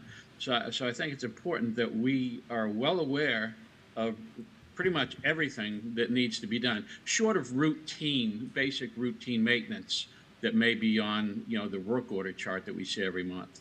But that's something I would like to see, both of those charts, and so we can start working on a timeline, and monitoring, having something to monitor and identify the overall cost. Thank you, Mr. Collick. I agree with you. One of the things that I've requested from Dr. Kramer and mostly Dr. Coleman, because he's going to have to catch the rough end of this one, but I've asked him to compile a list of our critical and capital needs that we're looking to include either in the budget or the SIP moving forward. And he's going to capture each one of those major needs into one slide. And we're going to use some jargon that you and I are both duly familiar with. We'll call it a quad slide. And each slide is going to identify the need, a recommended solution. Help me out, Dr. Coleman. It's going to have a consequence or repercussion for not meeting that need. And then a visual, basically. So use the tracks, for example. We know we need some new tracks at the high schools. So this quad slide will have a picture of the track with the giant craters in it. In one corner it would say we can't do track meets, we can only hold practices, we can't host track meets. and a consequence would be it's a liability, quite frankly, and then a recommendation from the staff. And my ask of Dr. Coleman was to create a deck, if you will, of quad slides, present it to this board so that we can prioritize a list that we hope to be able to accomplish and fund, and then work on that list with the Board of Supervisors and use that as a tool to collapse into the overall budget. Yeah, I would agree with that. We want to do both critical and non-critical. We want to be working on some of the non-critical stuff at the same time. Otherwise, that will become critical at some point. So I agree with everything you just said, and I am looking forward to seeing what Dr. Coleman and his folks provide to us. And he claims that the Army invented quad slides. I disagree. I think it's a Navy thing. We'll see how it turns out.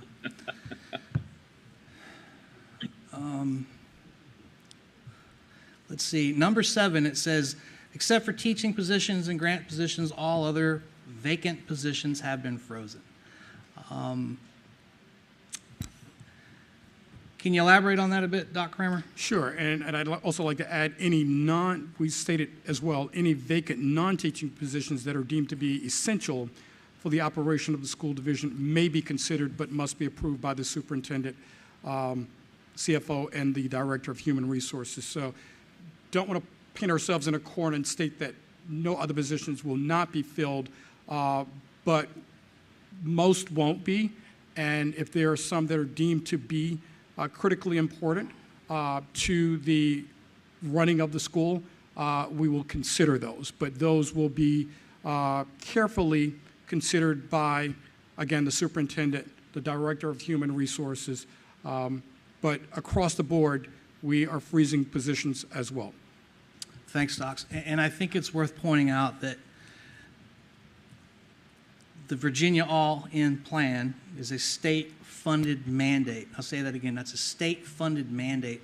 So Wight County Schools will be hiring additional individuals for various positions. Tutors is a big one. Go ahead. The position for chronic absenteeism, and I don't have the exact title in front of me, but thank you for the question. Those are state-mandated positions. We don't have a choice, and the funding is coming from the state, not the county. So we have hired for at least one of those positions, and we'll be hiring the tutors for those positions as well. So that is very correct. That's a distinction that should be noted. So thank you very much for that question. Thanks, Doc. Let's slide down to number 12, the grants team. So you've already told us that you've identified a grants team to assist with that. Would you be willing to identify who those people are? I'm actually going to ask our team. So you're looking at some of the individuals there. So actually, Ms. Harris, Ms. Winter, and Mr. Christensen. And actually, we've asked Mr. Christensen with finance to lead that work. If you would, Mr. Christensen, you have taken on some of that task with our finance department. Would you speak to the members on that team and some of the things that you all have done thus far?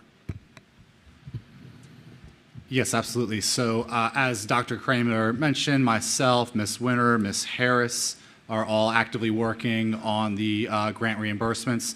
In addition, we're utilizing several other central office staff members, Ms. Mullins, Ms. Clifton, to name 2 others, who are also assisting us with that work. So what we've done is we've gone through a comprehensive training, sort of the life cycle of a grant from start to finish, how to identify an expense, how to see if it's been appropriately allocated, how to process the reimbursement for both grants that are done through Omega as well as other local grants, which have a different reimbursement process. We've had training to make sure that we are all on the same page in terms of our documentation process. We have developed tracking spreadsheets that we can sort of share with each other to make sure that we're all sort of pulling in the same direction and understand the progress that's been made. We meet regularly. At this point, we're meeting every week, although realistically we're meeting every day, just a little less formally, and going through them one at a time, working together to make sure that we get caught up with reimbursements, and then also develop a system, a standard operating procedure, if you will, on how to maintain that going forward so that monthly, first of every month, we go in, we see what needs to be, what has been expended, what needs to be reimbursed, and we stay ahead of the game this time. Thank you, sir. All right, so it's good to hear all the progress you guys are making on that. Let's slide down to number 13. And it says, the division intends to request funds in the FY25 budget to hire additional finance staff to assist with areas of grants management and accounting. So we've had this conversation, Dr. Kramer. To be frank, I doubt there's going to be a whole lot of appetite at the Board of Supervisors or with a lot of folks watching tonight to hire additional staffing, given what we went through the last fiscal year. I mean, it's just kind of the reality. But at the same time, you know, the truth is in the details, or the devil's in the details. Today, how many budgeted positions do we have in finance department? Budgeted. And then how many of those budgeted positions actually have a body and a chair? There are 5 budgeted, Ms. Sullivan, and currently 4 are filled with Ms. Winter being promoted to the coordinator of finance position. Her former position is vacant at this time, if I'm correct. So if we have 5, and we have 5 budgeted line items, 4 of them are filled, so we can already bring in an extra person. Do we need another one on top of that? I certainly would say yes. I will let my colleagues here elaborate, if you will. We definitely need another position in finance, just with the amount of work that is needed and with all the requests that we do receive from internally as well as externally. We really want to create a position for an accountant, or at least have something similar to that would help with a lot of the processing, researching, analyzing. Right now, I am grateful for Ms. Winter stepping up. So I kind of have a right-hand person, but because of the amount of work, there's more work than is notated per se. So additional hands would be great. Okay. How many employees do we have in the division? Approximately. 800. 800 employees across the division. Contracted. 900 with the supplements. Okay. How many payroll clerks do we have? 1. Is that sufficient? No. Aside from payroll, what else does the payroll clerk do? Really, they're kind of isolated. Like we have a payroll specialist, and that's her. Without her, which is not good to say per se, it's really a liability because if anything was to happen to her, you know, we would kind of lose some information because of just the amount of knowledge that she has. You should at least have 2 people. We do have 1 position that's supposed to be a backup, but that person is kind of also spread through other duties within finance, and so we really do need to have another person in payroll as well. We also have 1 AP position. Would you tell us what AP is? Some people think assistant accounts for payable. So that's the person that actually pays the checks. And so we currently only have 1 position for that as well. You should at least have 2 positions based on my experience being in others, working in other finance department in cities, as well as the previous school system that I was in. We had 2 clerks. We had 3 payroll clerks and a payroll manager. So even though it's a little bigger division, we still made sure that it wasn't just a 1-person staff in a critical area. Payroll is critical, as we know. Accounts payable is also critical as well. And so we need to kind of expand in those areas. So it's fair to say that today, as we all sit here, we have some single points of failure in the finance department. That is correct. Okay. And if I may add, obviously that's not going to be corrected, you know, immediately. So we have certainly had a discussion about making certain that our finance staff members are cross-trained so that there is not a single point of failure. And that's a challenge for a smaller division like ours. There are single points of failure, and to mitigate that, we certainly need to engage in some cross-training, and we've had those conversations, and we're beginning some of that work. So you do mention in the plan here doing some cross-training, so I'll assume that's a part of that discussion. That is correct. Okay. Let's talk a little bit more about accounts payable. So whatever the purchase is, the accounts payable technician, is he or she responsible for entering that into Munis?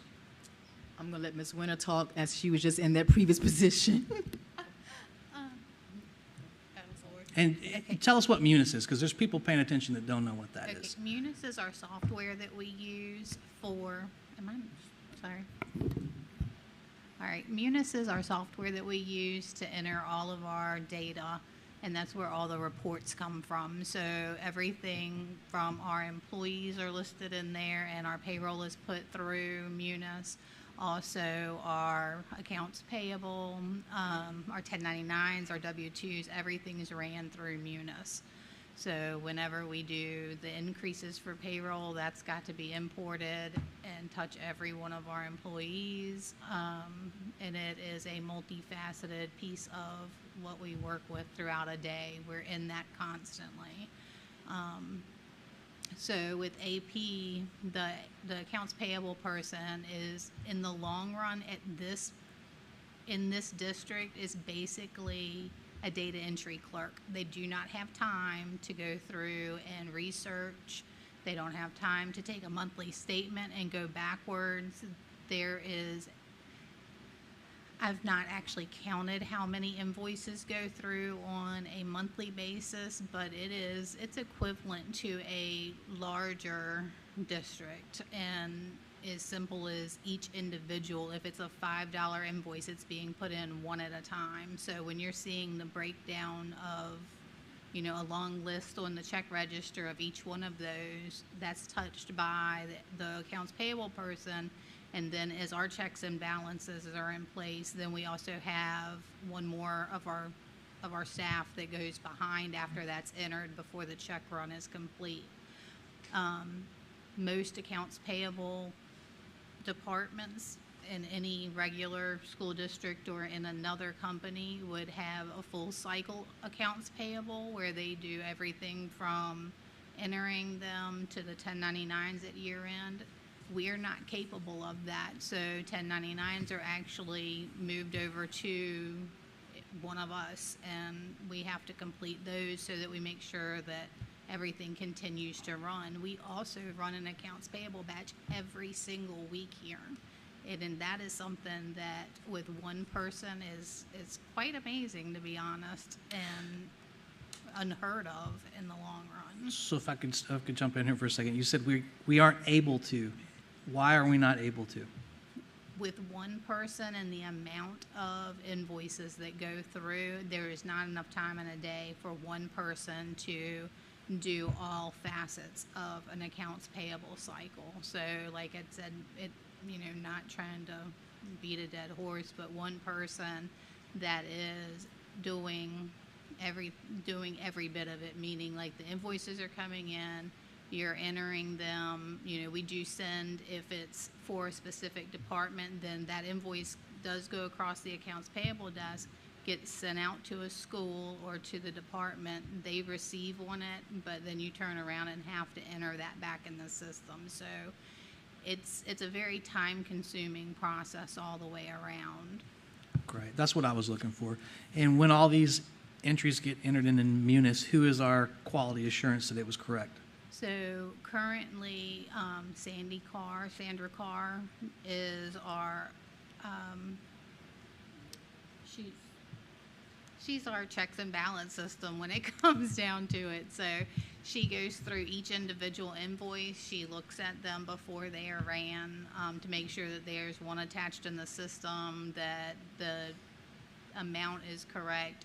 And she's going through each one of those before the checks are actually processed that week. And then the checks are processed, given back to the accounts payable, who matches that with its invoice and with a stub if it has it with it, and then actually finishes it out by folding those and putting them in an envelope and processing them.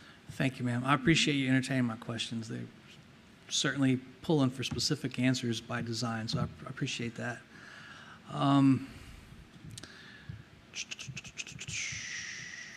Let's talk about this, and I think this will go to you, Mrs. Harris or Dr. Kramer. Number 15, it says, we're going to work with the county to develop a joint pre-audit planning committee that will meet and discuss the audit timeline and documentation needed in advance of the next audit. So based off our conversation, the short story is you want to work with the county finance people early and come up with a plan to make sure that we are prepared for the oncoming audit at the end of this fiscal year. We already know that because of last year's issues, they're going to scrub not 20%, but 40% of our records. The question for you is, what do you need, Dr. Kramer, from the board to help make this a reality, if anything? So I'll start. I have shared the corrective action plan with County Administrator Keaton. He and I will certainly be having a conversation as it pertains to this particular bullet. But I'll also ask Mrs. Harris to speak to some of her prior experiences with this work. Based on my previous experiences, and this is coming from being on the city finance side as well as being on the school finance side when it comes to auditing, what we normally would do is we would reach out to the auditing firm that we would have for that year, and we would set up a date usually in March or April before the end of the year. We would bring the schools as well as the city finance staff together during a meeting session to go over any changes in staff so that they would have new point of contacts if need be. They would normally give us a timeline as well as items that need to be pulled. We call it PBC listing, but it's kind of a listing as to what they need for different areas within finance, as well as due dates, and then how many people it may encompass to get it done. And so we kind of had a time frame on that. So we would sit at the table during that session to actually go over what is needed and what may be needed from the schools that need to be given to the other agency or vice versa. So we're looking forward to putting a meeting together this year. I did ask in an email a couple of months ago after the I think last month rather, after the conclusion of the audit with the county CFO, that maybe we need to have a pre-audit meeting, which is something that I was accustomed to that we did not have in this previous fiscal year, no fault of anyone's. But coming into a new county, and there are quirks, you have to learn the atmosphere of where you are. So I think that if we have that set up, that we'll be good. It really doesn't require too much external, I guess, assistance. Is just bringing the two staffs together, setting up a date, a meeting, and then just going over what needs to be done so that those who have not had auditing experience would understand what is needed of them during the time frame. Thank you, ma'am. So next week, we're going to brief this to the County Board of Supervisors, and let's make sure that we bring this up so that the supervisors understand what we're asking for. And then moving forward, I would request that Dr. Kramer just keep the board informed as to how that's going. Absolutely, Mr. Chair. Any other comments from the board? Just one question. What is the role of the finance office within the insurance, particularly our retirees insurance, health insurance? What is the goal? The role. The role? I don't think I understood. Repeat that question again. I'm sorry, Mr. Collard. Yeah.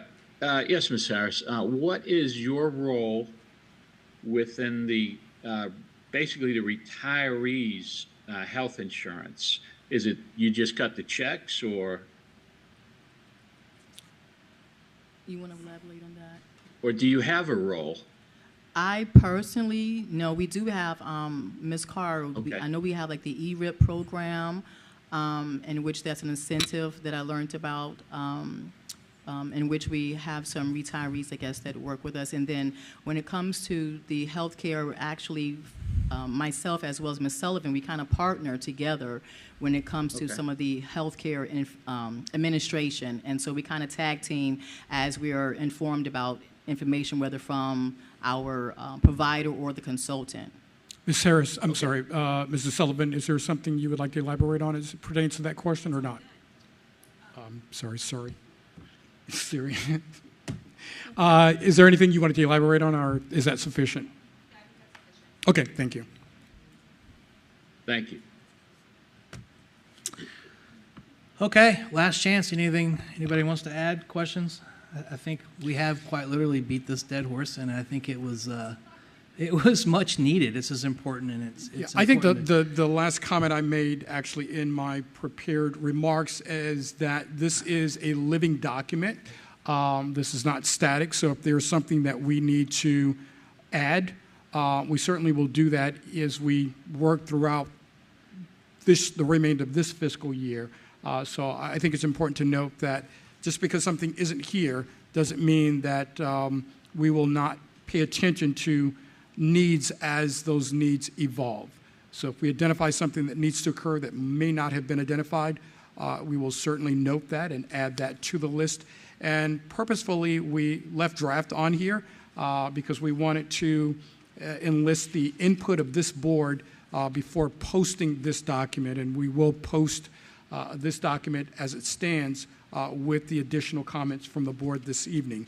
But again, I want this board and the community to understand that if there's something that needs to be added, modified, we will certainly do so. Thank you, Doc.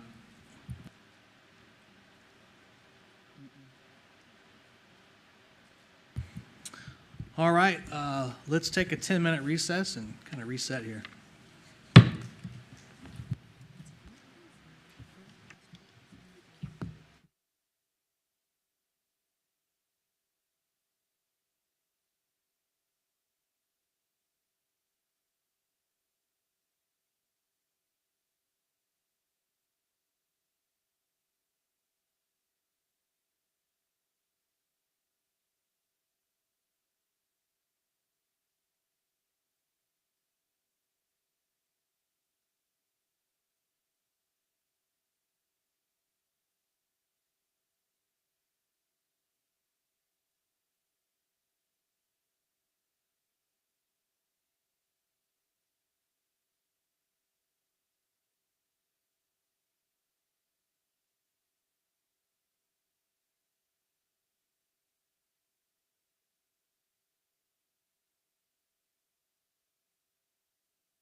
All right, school board's back in session.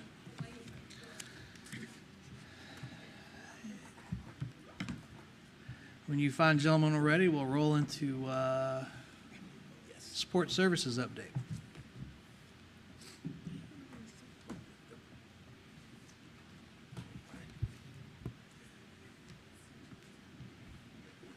Mr. Chairman, school board members, support service update.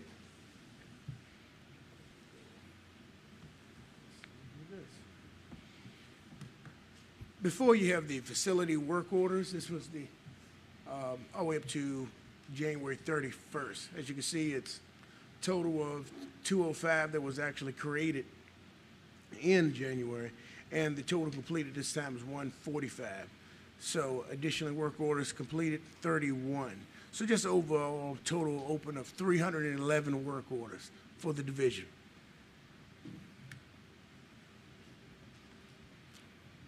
Are there any questions concerning the work orders?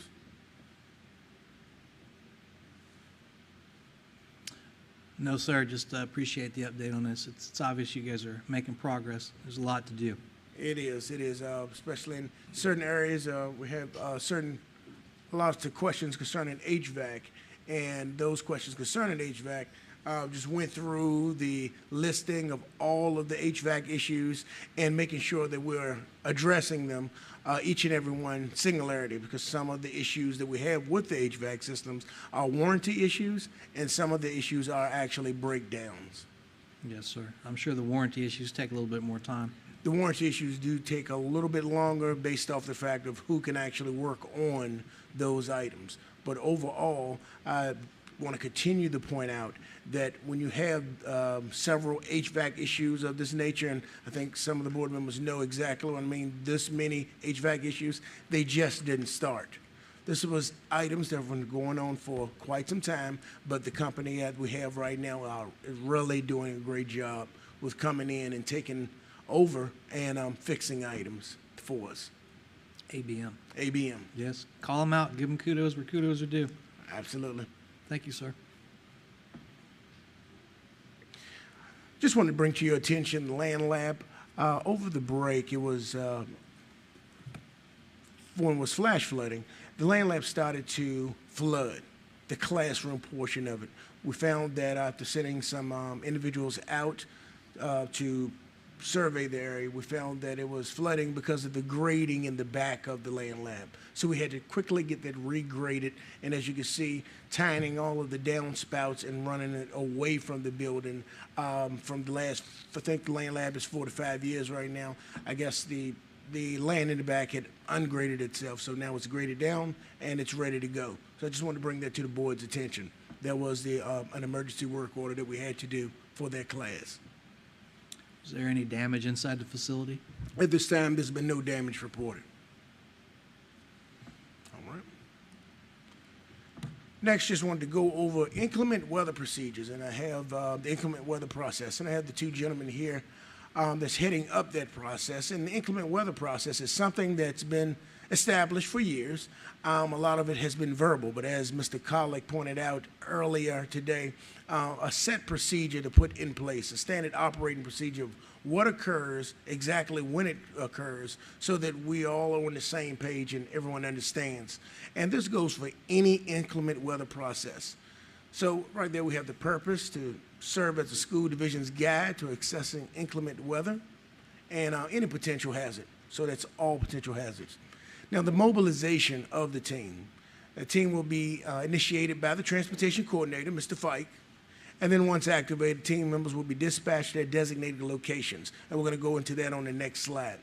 They will conduct observations on current weather conditions and then report back to Mr. Fike about the impact on the travel for that time period.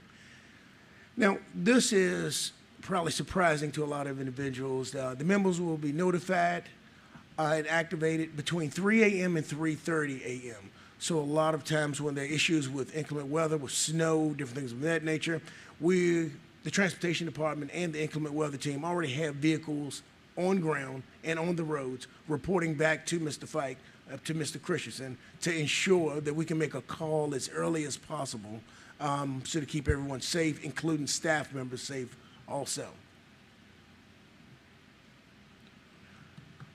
This is just a layout of the different staff members. Mr. Fike has 6, and once again, he can go into a little bit further detail with this.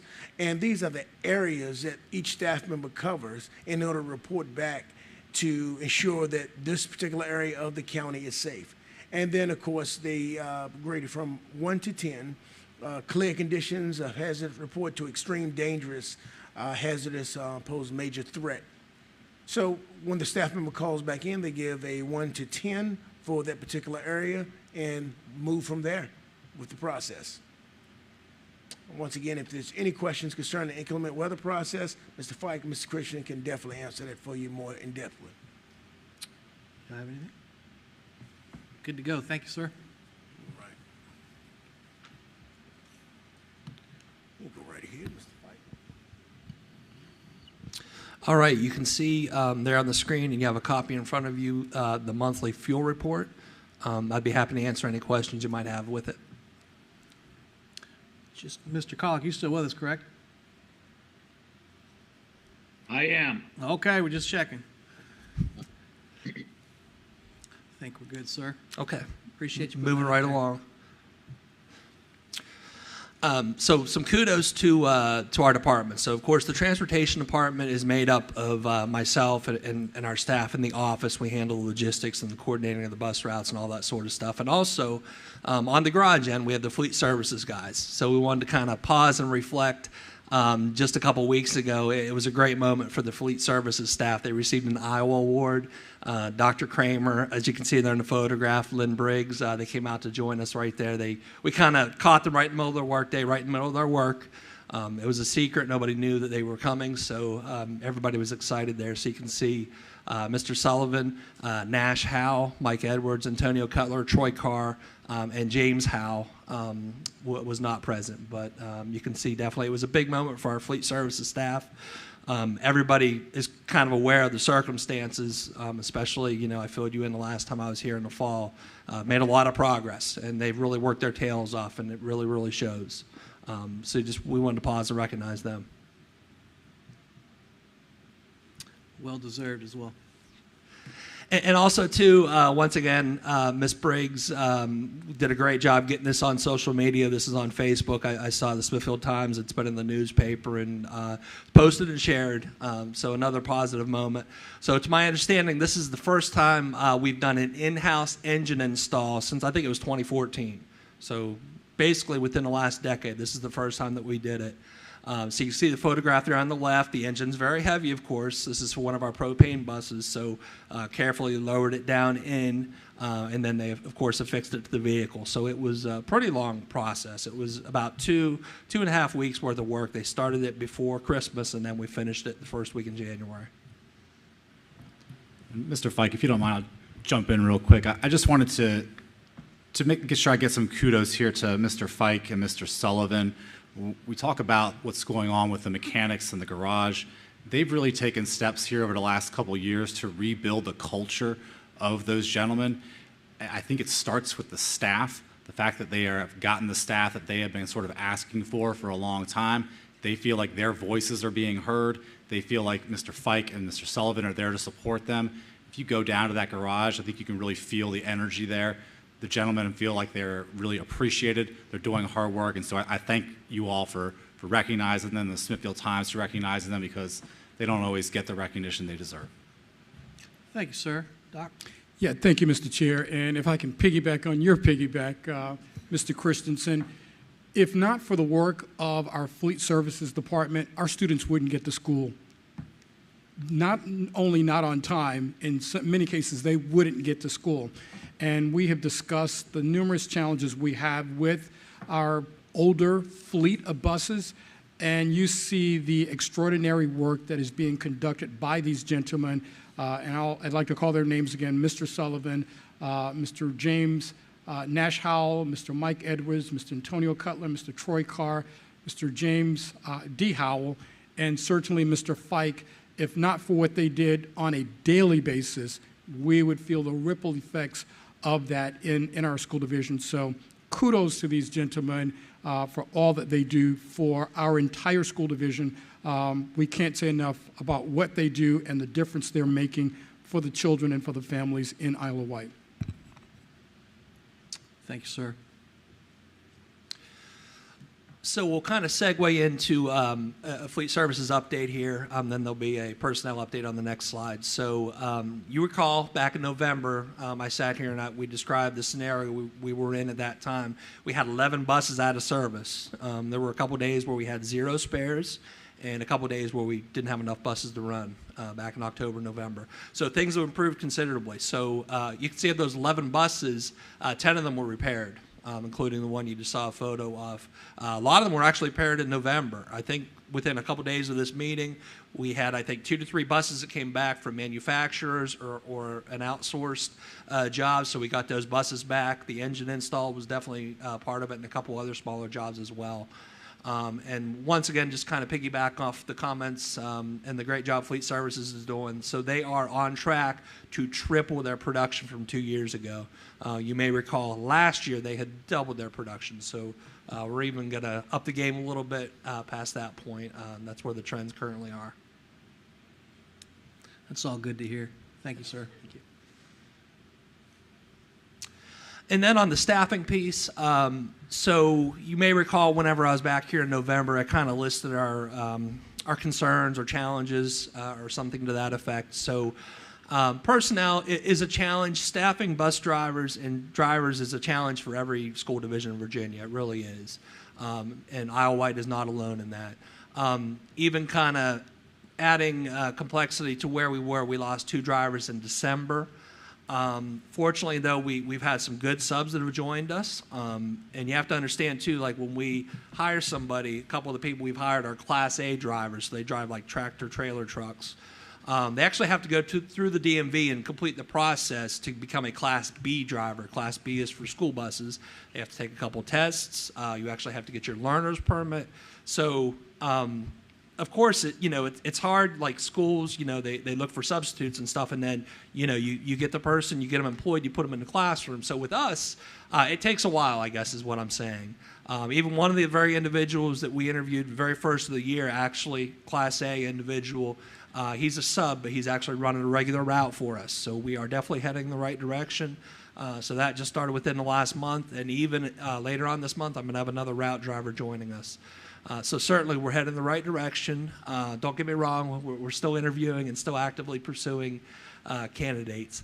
And then the bottom part on there, I kind of put down about the call-outs. But before I talk about the call-outs, I want to just take a moment and recognize all of our bus drivers. And I addressed this at our in-service last week. I don't have the date in front of me. I did during that presentation, but we have many, many, many dedicated bus drivers that don't miss any time at all. Like I'm talking like half of my bus driving staff maybe will have perfect attendance for a whole month at a time.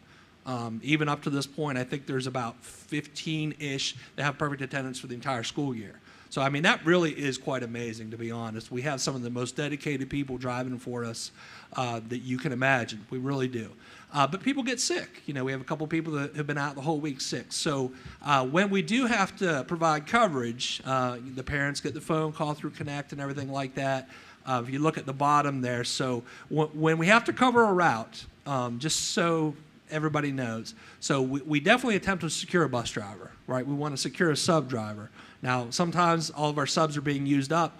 Sometimes it's a very difficult route, and we probably wouldn't even give it to a sub driver because we would not be putting them in a position to be successful.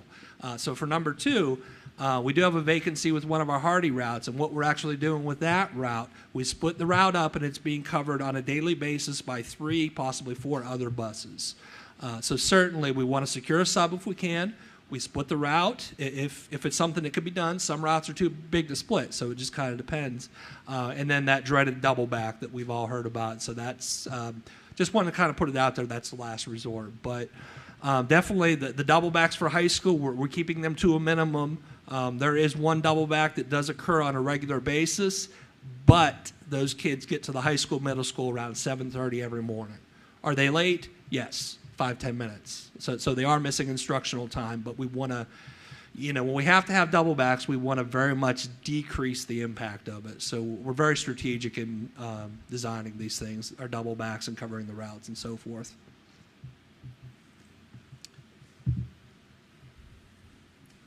Just real quick.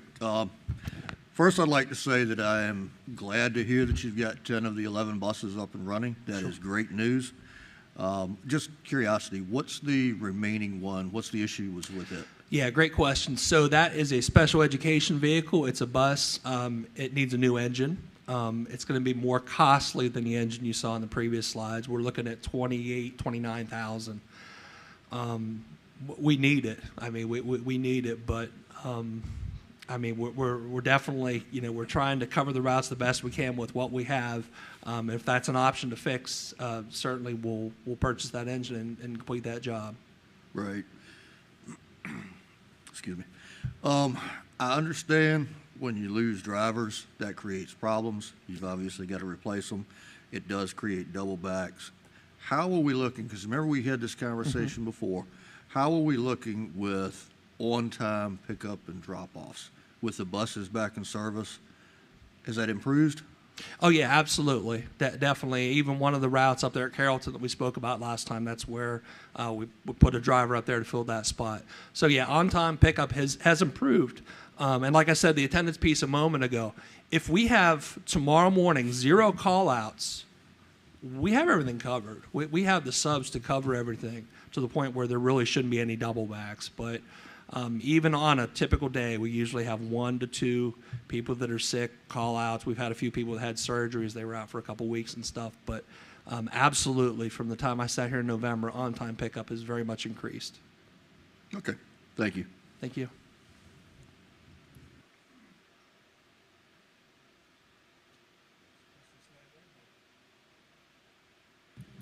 Any other questions, comments? Mr. Collick, you good? No, I'm good. All right. Thank you, gentlemen. Thank you.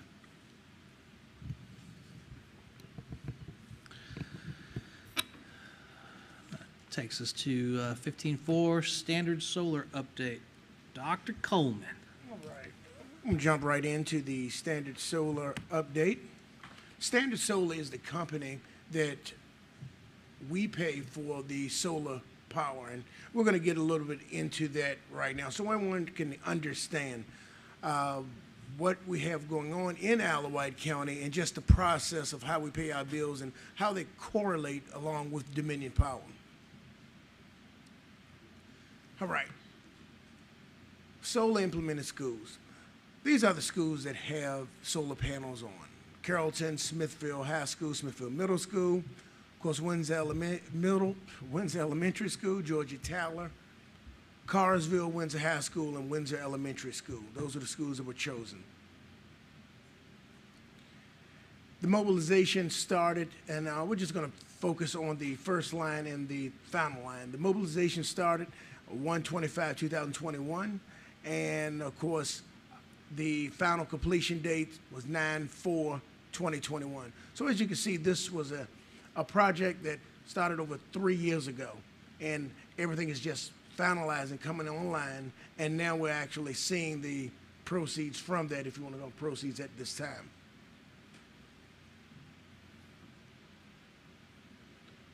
All right, the breakdown, the energy costs with solar. When it comes down to it, IWCS rate with standard solar is 7 cents per kilowatt hour. The Dominion rate that we pay, which fluctuate but likely to stay around maybe 10 cents a kilowatt hour. What we pay from standard solar is what we produce. So what the solar panel produces is what we pay. So normally the solar panel will not produce 100% of the energy for the school.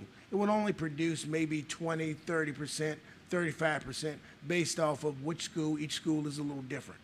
So with that stated, based off of that 30% that the solar panel does produce, for example, if IWCS use a total of 1,000 kilowatt an hour, and 40% comes from our solar panels, 60% comes from Dominion.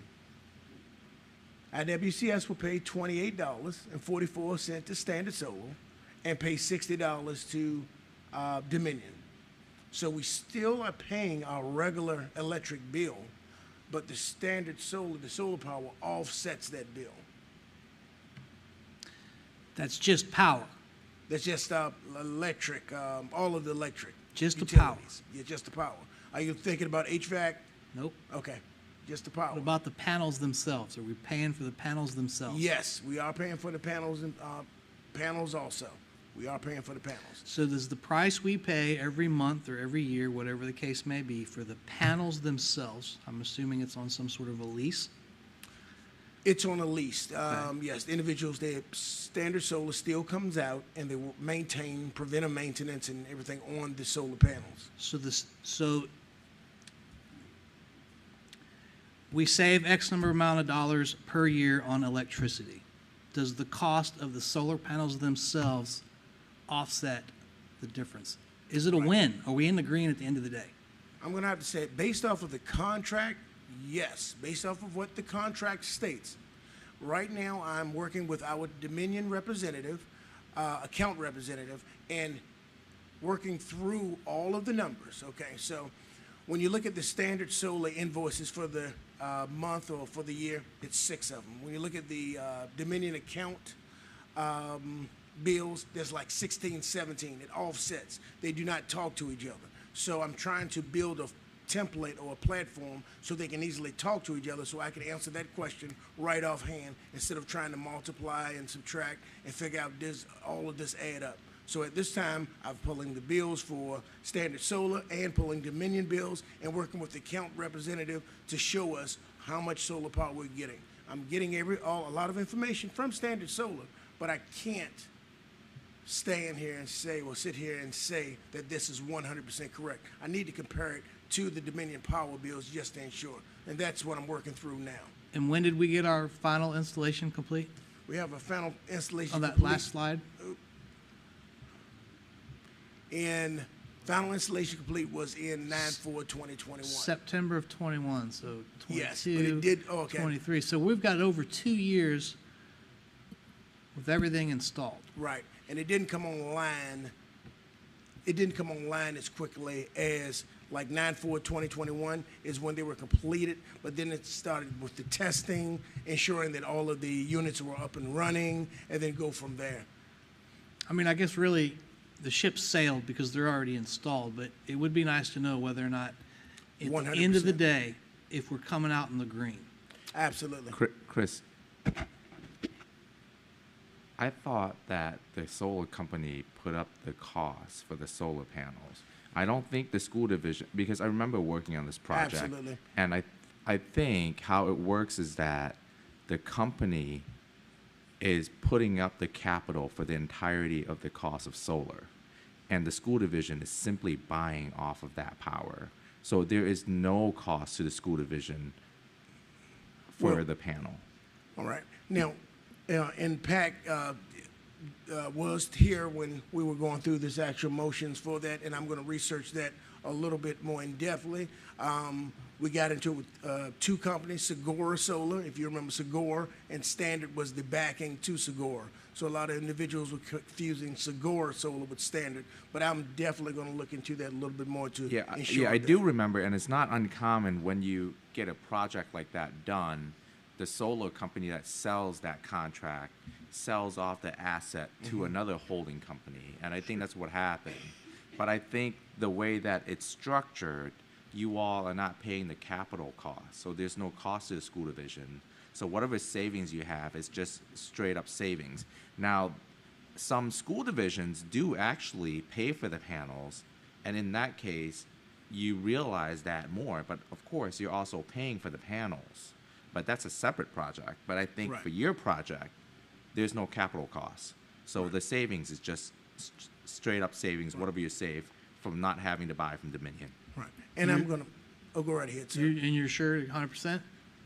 I'm pretty sure. Chris will check for you, but let but me I check think that's that. how if this is what I'm thinking about, I worked on that contract. Okay.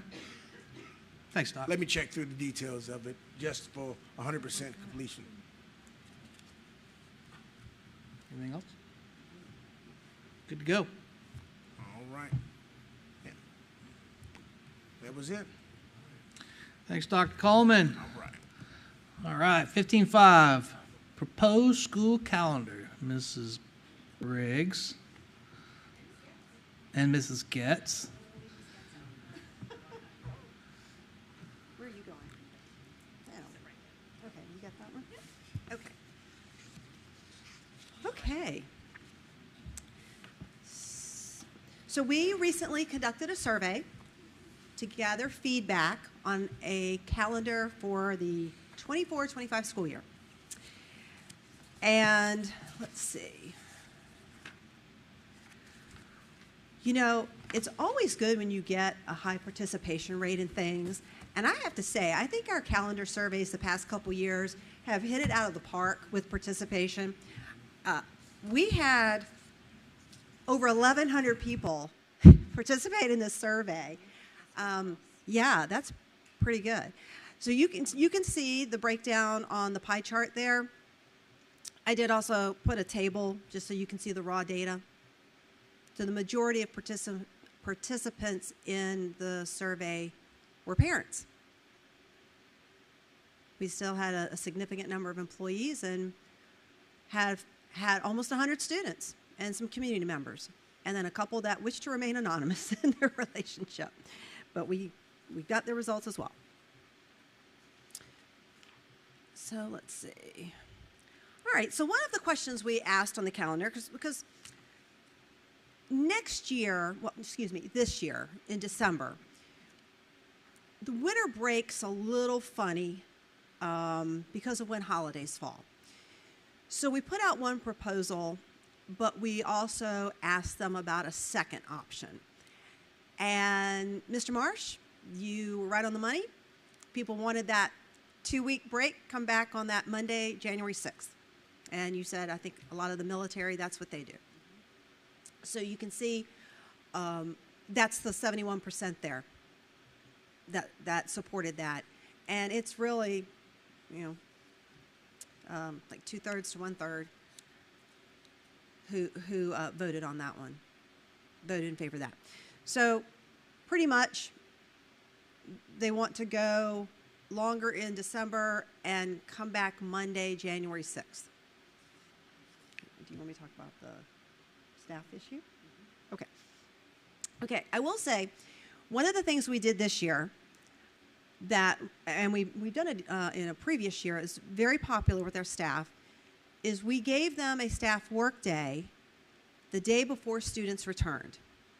So they came back, I want to say, on a Tuesday in January, and students returned on Wednesday. Gave them a chance to focus on family while they were out on break, and a day to get back in teaching mode, you know, back in the building, and to get ready for the students the next day. Very popular.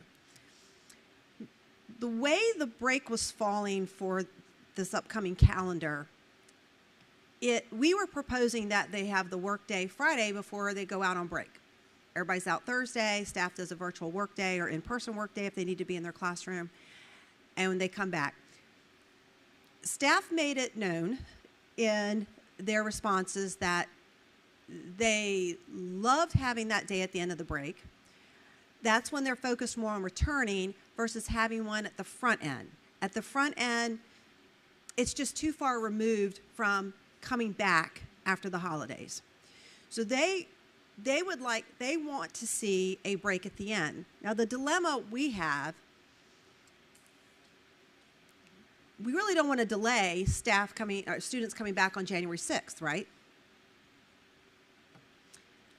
So Ms. Getz and I had a little bit of discussion, and we thought, we don't have something on the calendar right now that shows a work day, but between adding the calendar to the agenda and tonight, we thought, well, if everybody gets out on Thursday in December, let me see if I can find that one. Yeah. If everybody gets out on Thursday, December, Ms. Getz says the 19th. Right. Right now we have Friday off, and we have everybody coming back on Monday the 6th. We're proposing, since that was going to be a virtual work day, is we give staff the option. We make it a flex day, and we give them the option to use either the 20th of December or Friday, January 3rd as their workday.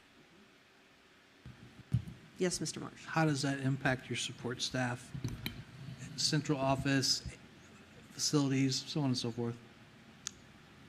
They would be able to do the same thing. They could work one of those days or the other. We can have it, I mean, we might have to work out some of the logistics on some of that with, are the offices open? But we can still be a work day, whether it's that Friday in December or that Friday in January.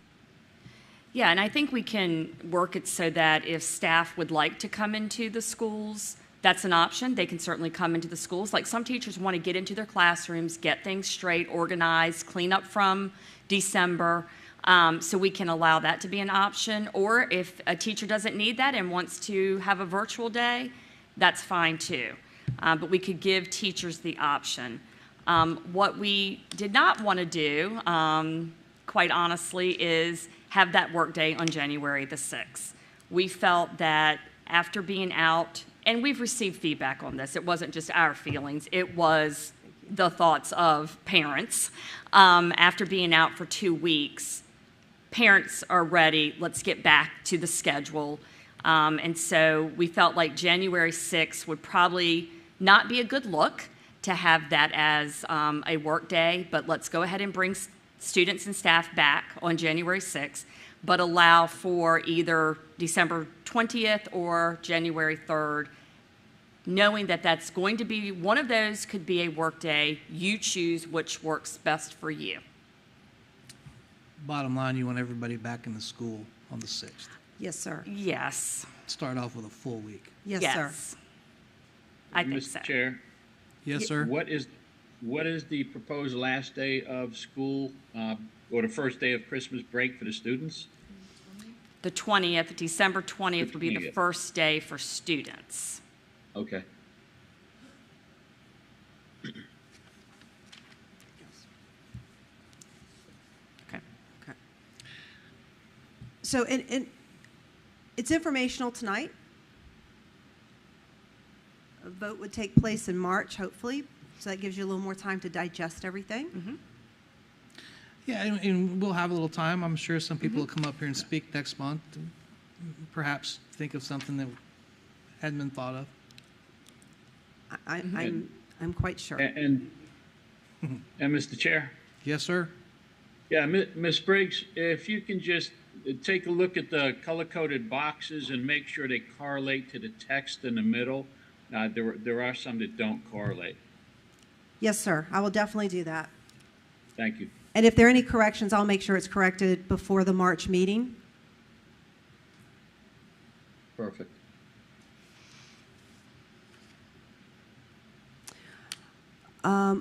We did ask on the survey about a pre-Labor Day start. Just thought that might be interesting information to gather. The red shows the participants who said no. 2/3. I did think it was interesting when you start breaking it out by category. The parents were overwhelmingly against a pre-Labor Day start. I think, I don't know by any stretch of the means, but I think because of the high military demographic we have in the county, you know, government services, that's a long weekend. People are doing stuff. I could be dead wrong, but that's my assumption. I was actually surprised that the employee one was a little more even. That sort of surprised me some. So. And, you know, a lot of divisions around us, we get the question, some people are moving towards that or have already moved to the pre-Labor Day start. But I think for right now, for next year, our community is speaking pretty clearly that they're not interested. And so we'll keep kind of exploring this as the years come. But I think right now the answer, and as it's been in the past, the answer is no, we're not interested.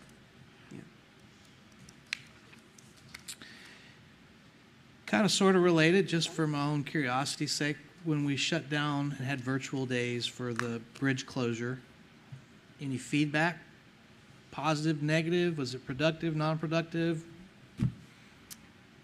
I mean, I think it was a mixed result depending on who you would ask, perhaps. I mean, I think we did get some feedback from parents that the work was maybe not something that students could do on their own, which Ms. Briggs and I talked about that. We think we can certainly work with our principals to make sure that the work that is being sent home is work that students should be able to do without the assistance of parents. So we can kind of, fix that for the next time. I think our results from teachers was pretty positive.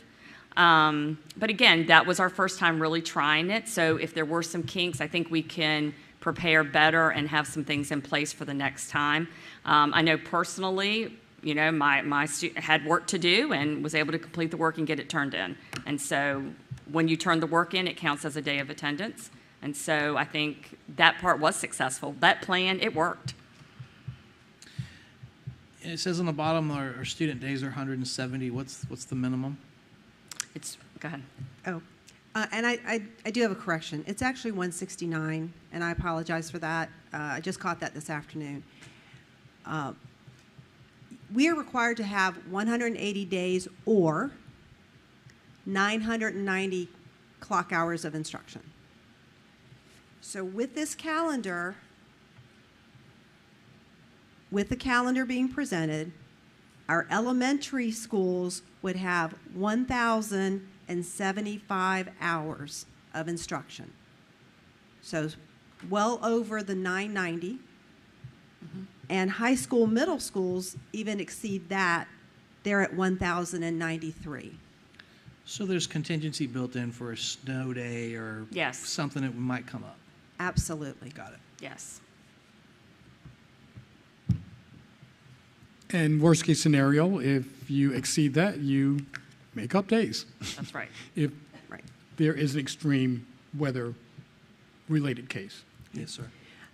And to conclude, sort of wrap up some of the numbers here, almost 75% of the people that took the survey said, we have no further comments or revisions, which is a pretty powerful number to say that they were fine with it as presented. But we do want to make sure all the voices have a chance to be heard, and of the areas that got the most feedback, winter break, even though we did ask that as a separate question, we did get quite a bit of feedback on winter break, just reiterating in the comments, we really would like to have the students come back on January 6th or put that staff day at the end. The other ones that seemed to be more popular were those asynchronous days as well. But you'll see that 73 people had some comments about asynchronous. I will say that some of the comments about asynchronous actually weren't bad comments. Most of them were some concerns, but there were some that said they appreciated the opportunity. They felt it was a chance for their students to get exposed to doing online work because they know that after they leave high school, if they're going on to further their education, they're going to have to do that more than likely. We had a couple students who took the survey that said, I liked having a chance to be at home and catching up on my work. So. Interesting. Mr. Chair, if I may add to that, in fact, this calendar came about as a result of input prior to the survey from staff members and from students who articulated that very point, and that is people are overwhelmed, and we often hear that teachers are feeling very stressed. So as I tour the county and have numerous interactions with our teachers and administrators and especially students, they all ask for this to have more time built in throughout the year so that they can catch up, so that they can have a mental break, if you will. When we talk about, again, the stress that teachers endure, but students stress the same point, that often they feel overwhelmed, and having those breaks built in throughout the year gives them a chance to catch up on work. Many of our students, especially our secondary students, they work, they're applying to colleges and universities, they're taking advanced placement courses, very rigorous courses, So building more time in, they also requested this, and I think our committee, led by Mrs. Briggs and Mrs. Getz, they provided a calendar that was in large part requested by students and staff. So the survey gives us, the quantitative data, but that more anecdotal data that we receive is very much in support of this. In fact, one of the questions I'd like to ask our student liaisons, who are part of my superintendent's advisory at the next meeting prior to us voting, they were unanimously in favor of this calendar when I asked them what were their thoughts and their views. So I think overwhelmingly, not only, again, according to this data, 70% were in favor of this, or at least 2/3. My comments from teachers and staff, it's even more than that in the conversations I'm having. And Ms. Getz and I would just say that if you have any questions between now and the March meeting, please reach out. We'd appreciate the opportunity to respond to you before the meeting in March. Thanks, ladies. Okay, thank you.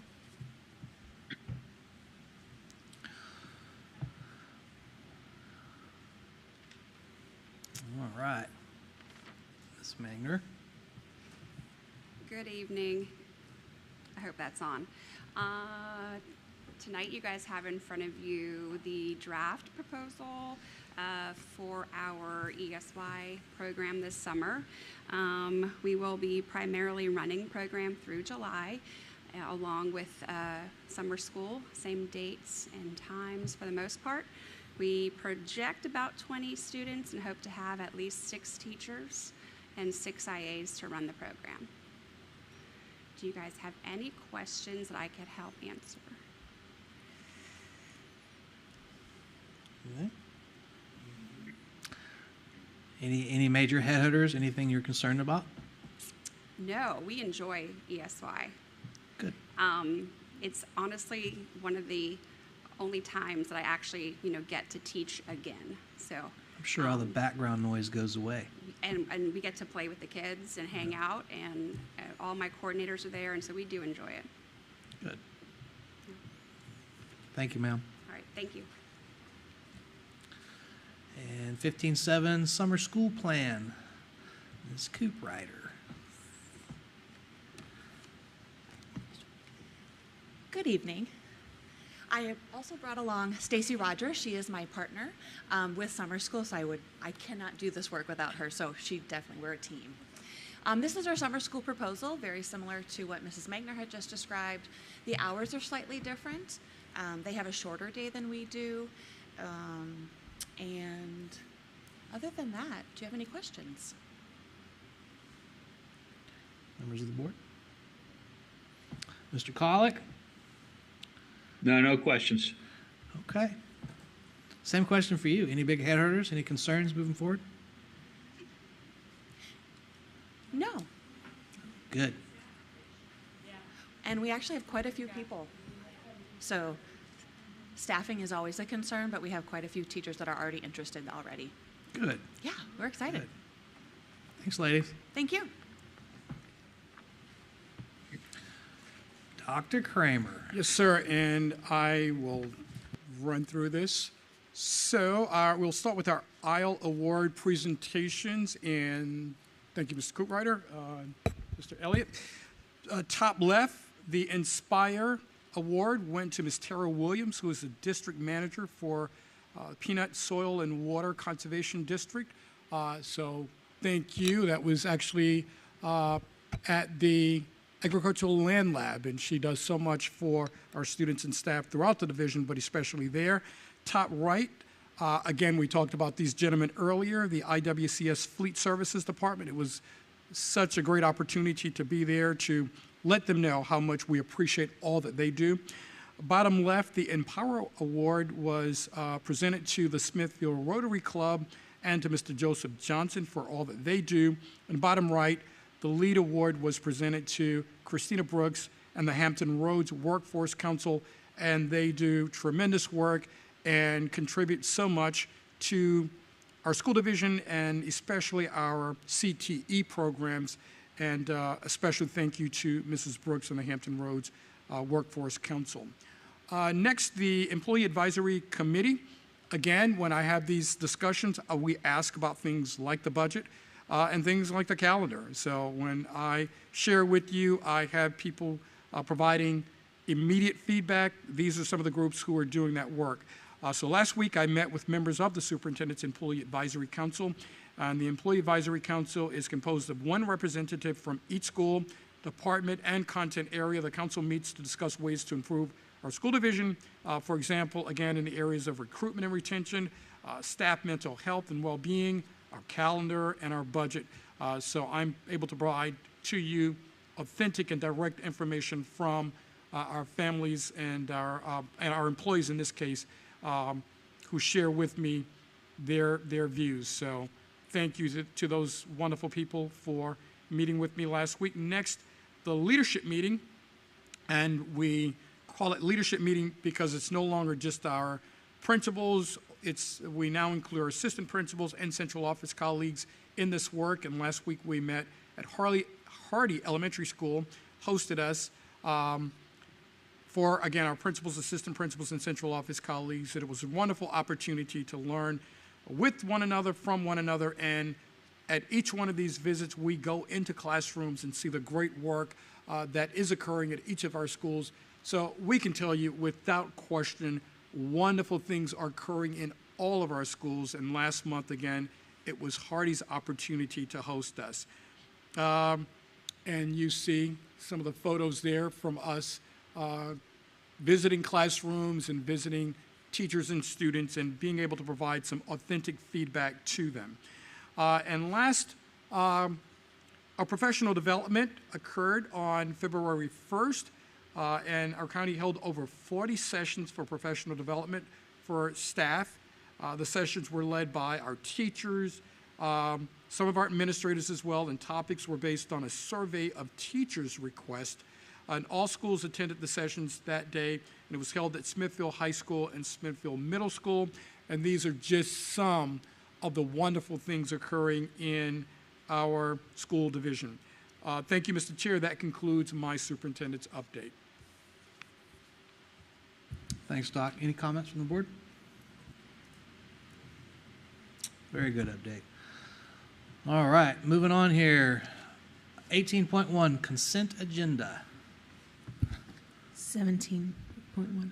Oh, I apologize. I skipped one. 17.1, personnel report.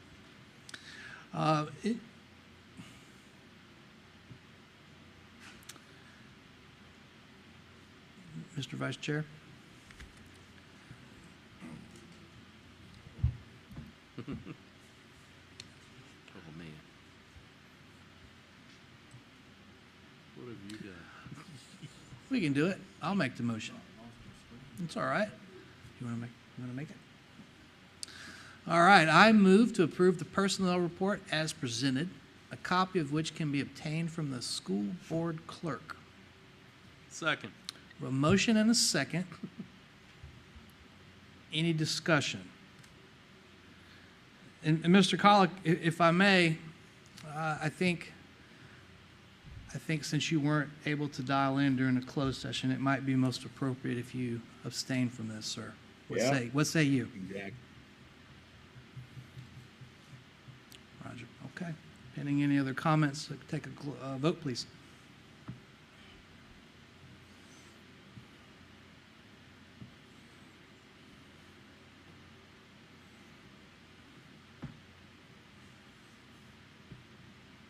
All right, motion passes. And now we're at 18.1, consent agenda.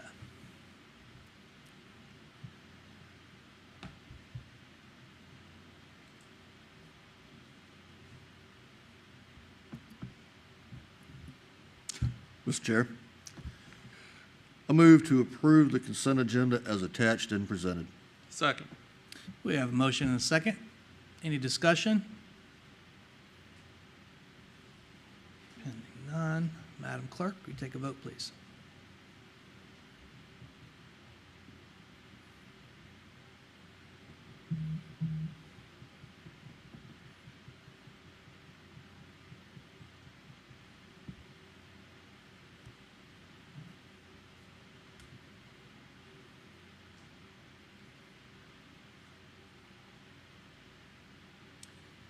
Motion passes. Moving right along, agenda item 19.1, it's our bylaws for a second read. Mr. Chair, I'd like to make a motion to approve the bylaws for second read as presented. Second. I second. We have a motion and 2 seconds. Madam Clerk, would you take a vote pending any discussion?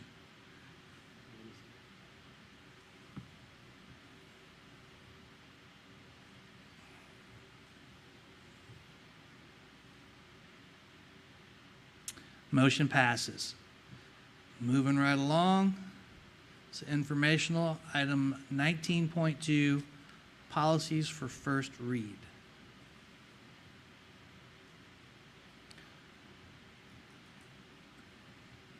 Mrs. Briggs, is there anything you'd like to add, ma'am? No, sir. I do. Well, yes, sir. I believe there was a question about why we were deleting policy JF. Yes, ma'am. Yes, sir. That is, I don't have my notes in front of me, but that information has been rolled into the policy on the student code of conduct. Right. So it's really a duplicate now. Got it. And this is just first read. This is informational, but if I may offer to the board, one of the policies up for first read is policy AFA, and AFA is school board self-evaluation. So, quite frankly, it just didn't happen last year as per policy. We just didn't get it accomplished.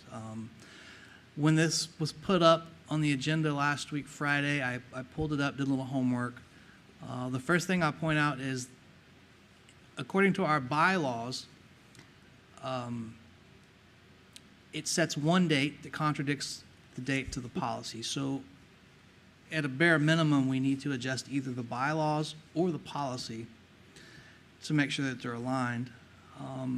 But on top of that, I looked up the reference on the bottom of policy AFA, and so it cites Virginia Code 22.1-78, bylaws and regulations. And that code says a school board may adopt bylaws and regulations not consistent with state statutes and regulations of the Board of Education for its own government, for the management of its official business, and for the supervision of schools, including but not limited to the proper discipline of students, including their conduct going to and from returning from school. So, bottom line, it says that the school board may craft up their own policies and regulations. There is no requirement for a school board to conduct their own self-evaluation. I reached out to the VSBA and the SBMA, and the feedback was generally the same. No, there is no legal requirement to do it. Exhibit AFA-E is an example of a school board self-evaluation. I reviewed it, not a big fan personally, and I also asked the VSBA if they were familiar with our exhibit. And Mrs. Ewing from the VSBA did some homework. She got back to me. She said, short story, I don't know where that came from. Mrs. Briggs doesn't have any history on it. The VSBA has a school board chair manual, and they have a suggested school board self-evaluation form, completely different. I say all that to say, in my opinion, there's no legal requirement to do it. I see it as an unnecessary administrative burden, and as an elected school board member, we are all evaluated by our constituents. So I ask you to ponder that. I would recommend moving forward we just archive both policy AFA and AFA-E. I think we've got more important things to focus on.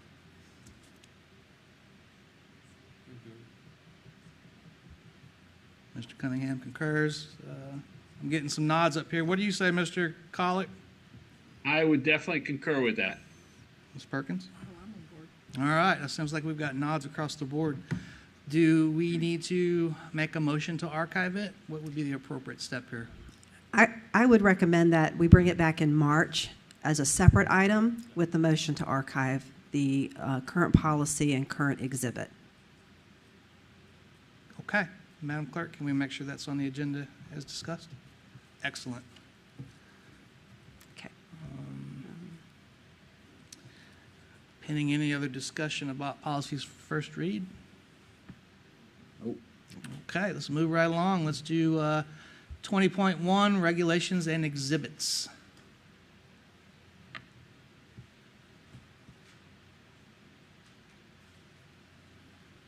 Where am I at here?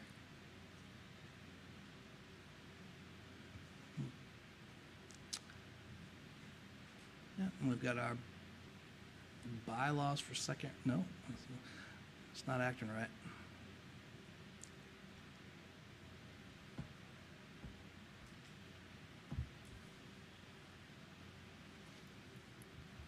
Huh.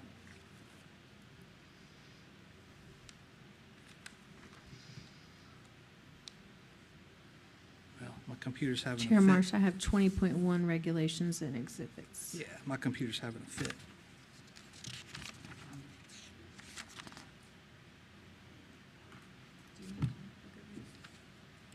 I don't think so. Anyone have anything to add to that, Ms. Briggs? No, sir. Any comments from the board? No. Nothing. Okay, let's move right along. Let's wrap this up, yeah? This takes us to the last item, 21.1. Board committee reports. Who wants to go first? Mr. Cunningham? I don't really have a report, but I wanted to congratulate the Smithfield High School varsity wrestling team. I saw something in the newspaper saying that they had, I believe, taken 5th place. And Ms. Briggs, if you could look into that, because, you know, anytime a team does something great, any of the high schools or any of the schools, I'd like to see if we could get them here in March to officially congratulate them. And I believe the basketball team did well this year also. So just get with the athletic director. He'll let us know. But that's all I have. Thank you. Thank you, sir. Mr. Vice Chair? Yeah, I've just got one short thing I want to include. Tuesday, I was lucky enough to be able to attend the walkthrough at the Amazon facilities. Just first things first, when you see the building, the magnitude of the size, I'm glad we had, you know, a guide, because I would have never found my way back out. But anyway, looking at everything that they have there and looking at potential careers for students with the CTE program, just from what we learned that day, the possibilities are almost endless. So again, I want to thank you for the opportunity to go on the tour. Definitely, I'll go back again if you set one up. That's all I've got.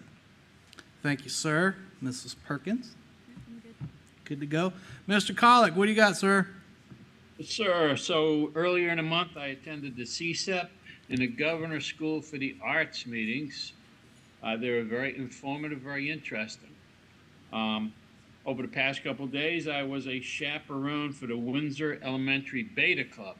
And I want to congratulate all the students from Isle of Wight schools who participated. We probably took home more than our share of awards across the county. And I will say that we should have a number of those young people applying for the Governor's School for the Arts as they go into high school, particularly from Georgie Tyler and Smithfield Middle. They were phenomenal. I was very happy to see the threat and vulnerability assessment from Mr. Brinkley. I did think he did a superb job.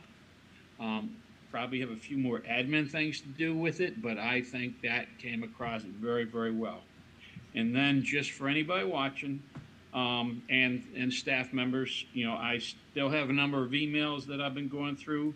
Unfortunately, I became ill, so I had to stop going through them. That's why I haven't responded. You haven't seen anything from me, but I will be going through those in the next couple of weeks. Other than that, we're good. Thank you, sir, and I appreciate you dialing in this evening.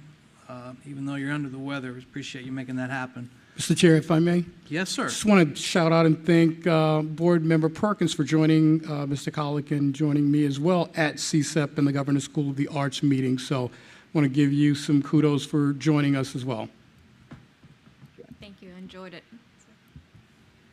And if I can add one more thing, the Amazon tour that Mr. Worcester spoke of, I had the opportunity to talk to some students from Georgie Tyler. They were completely unaware of any possibilities at Amazon. If they didn't go to college or if they only wanted to go to college part-time, I explained to them the possibilities and the opportunities there. They were just flabbergasted. So I think the word is going to get out. And if we can push that word out to the high schools, that would be great as well. Thank you. Thank you, Mr. Colick.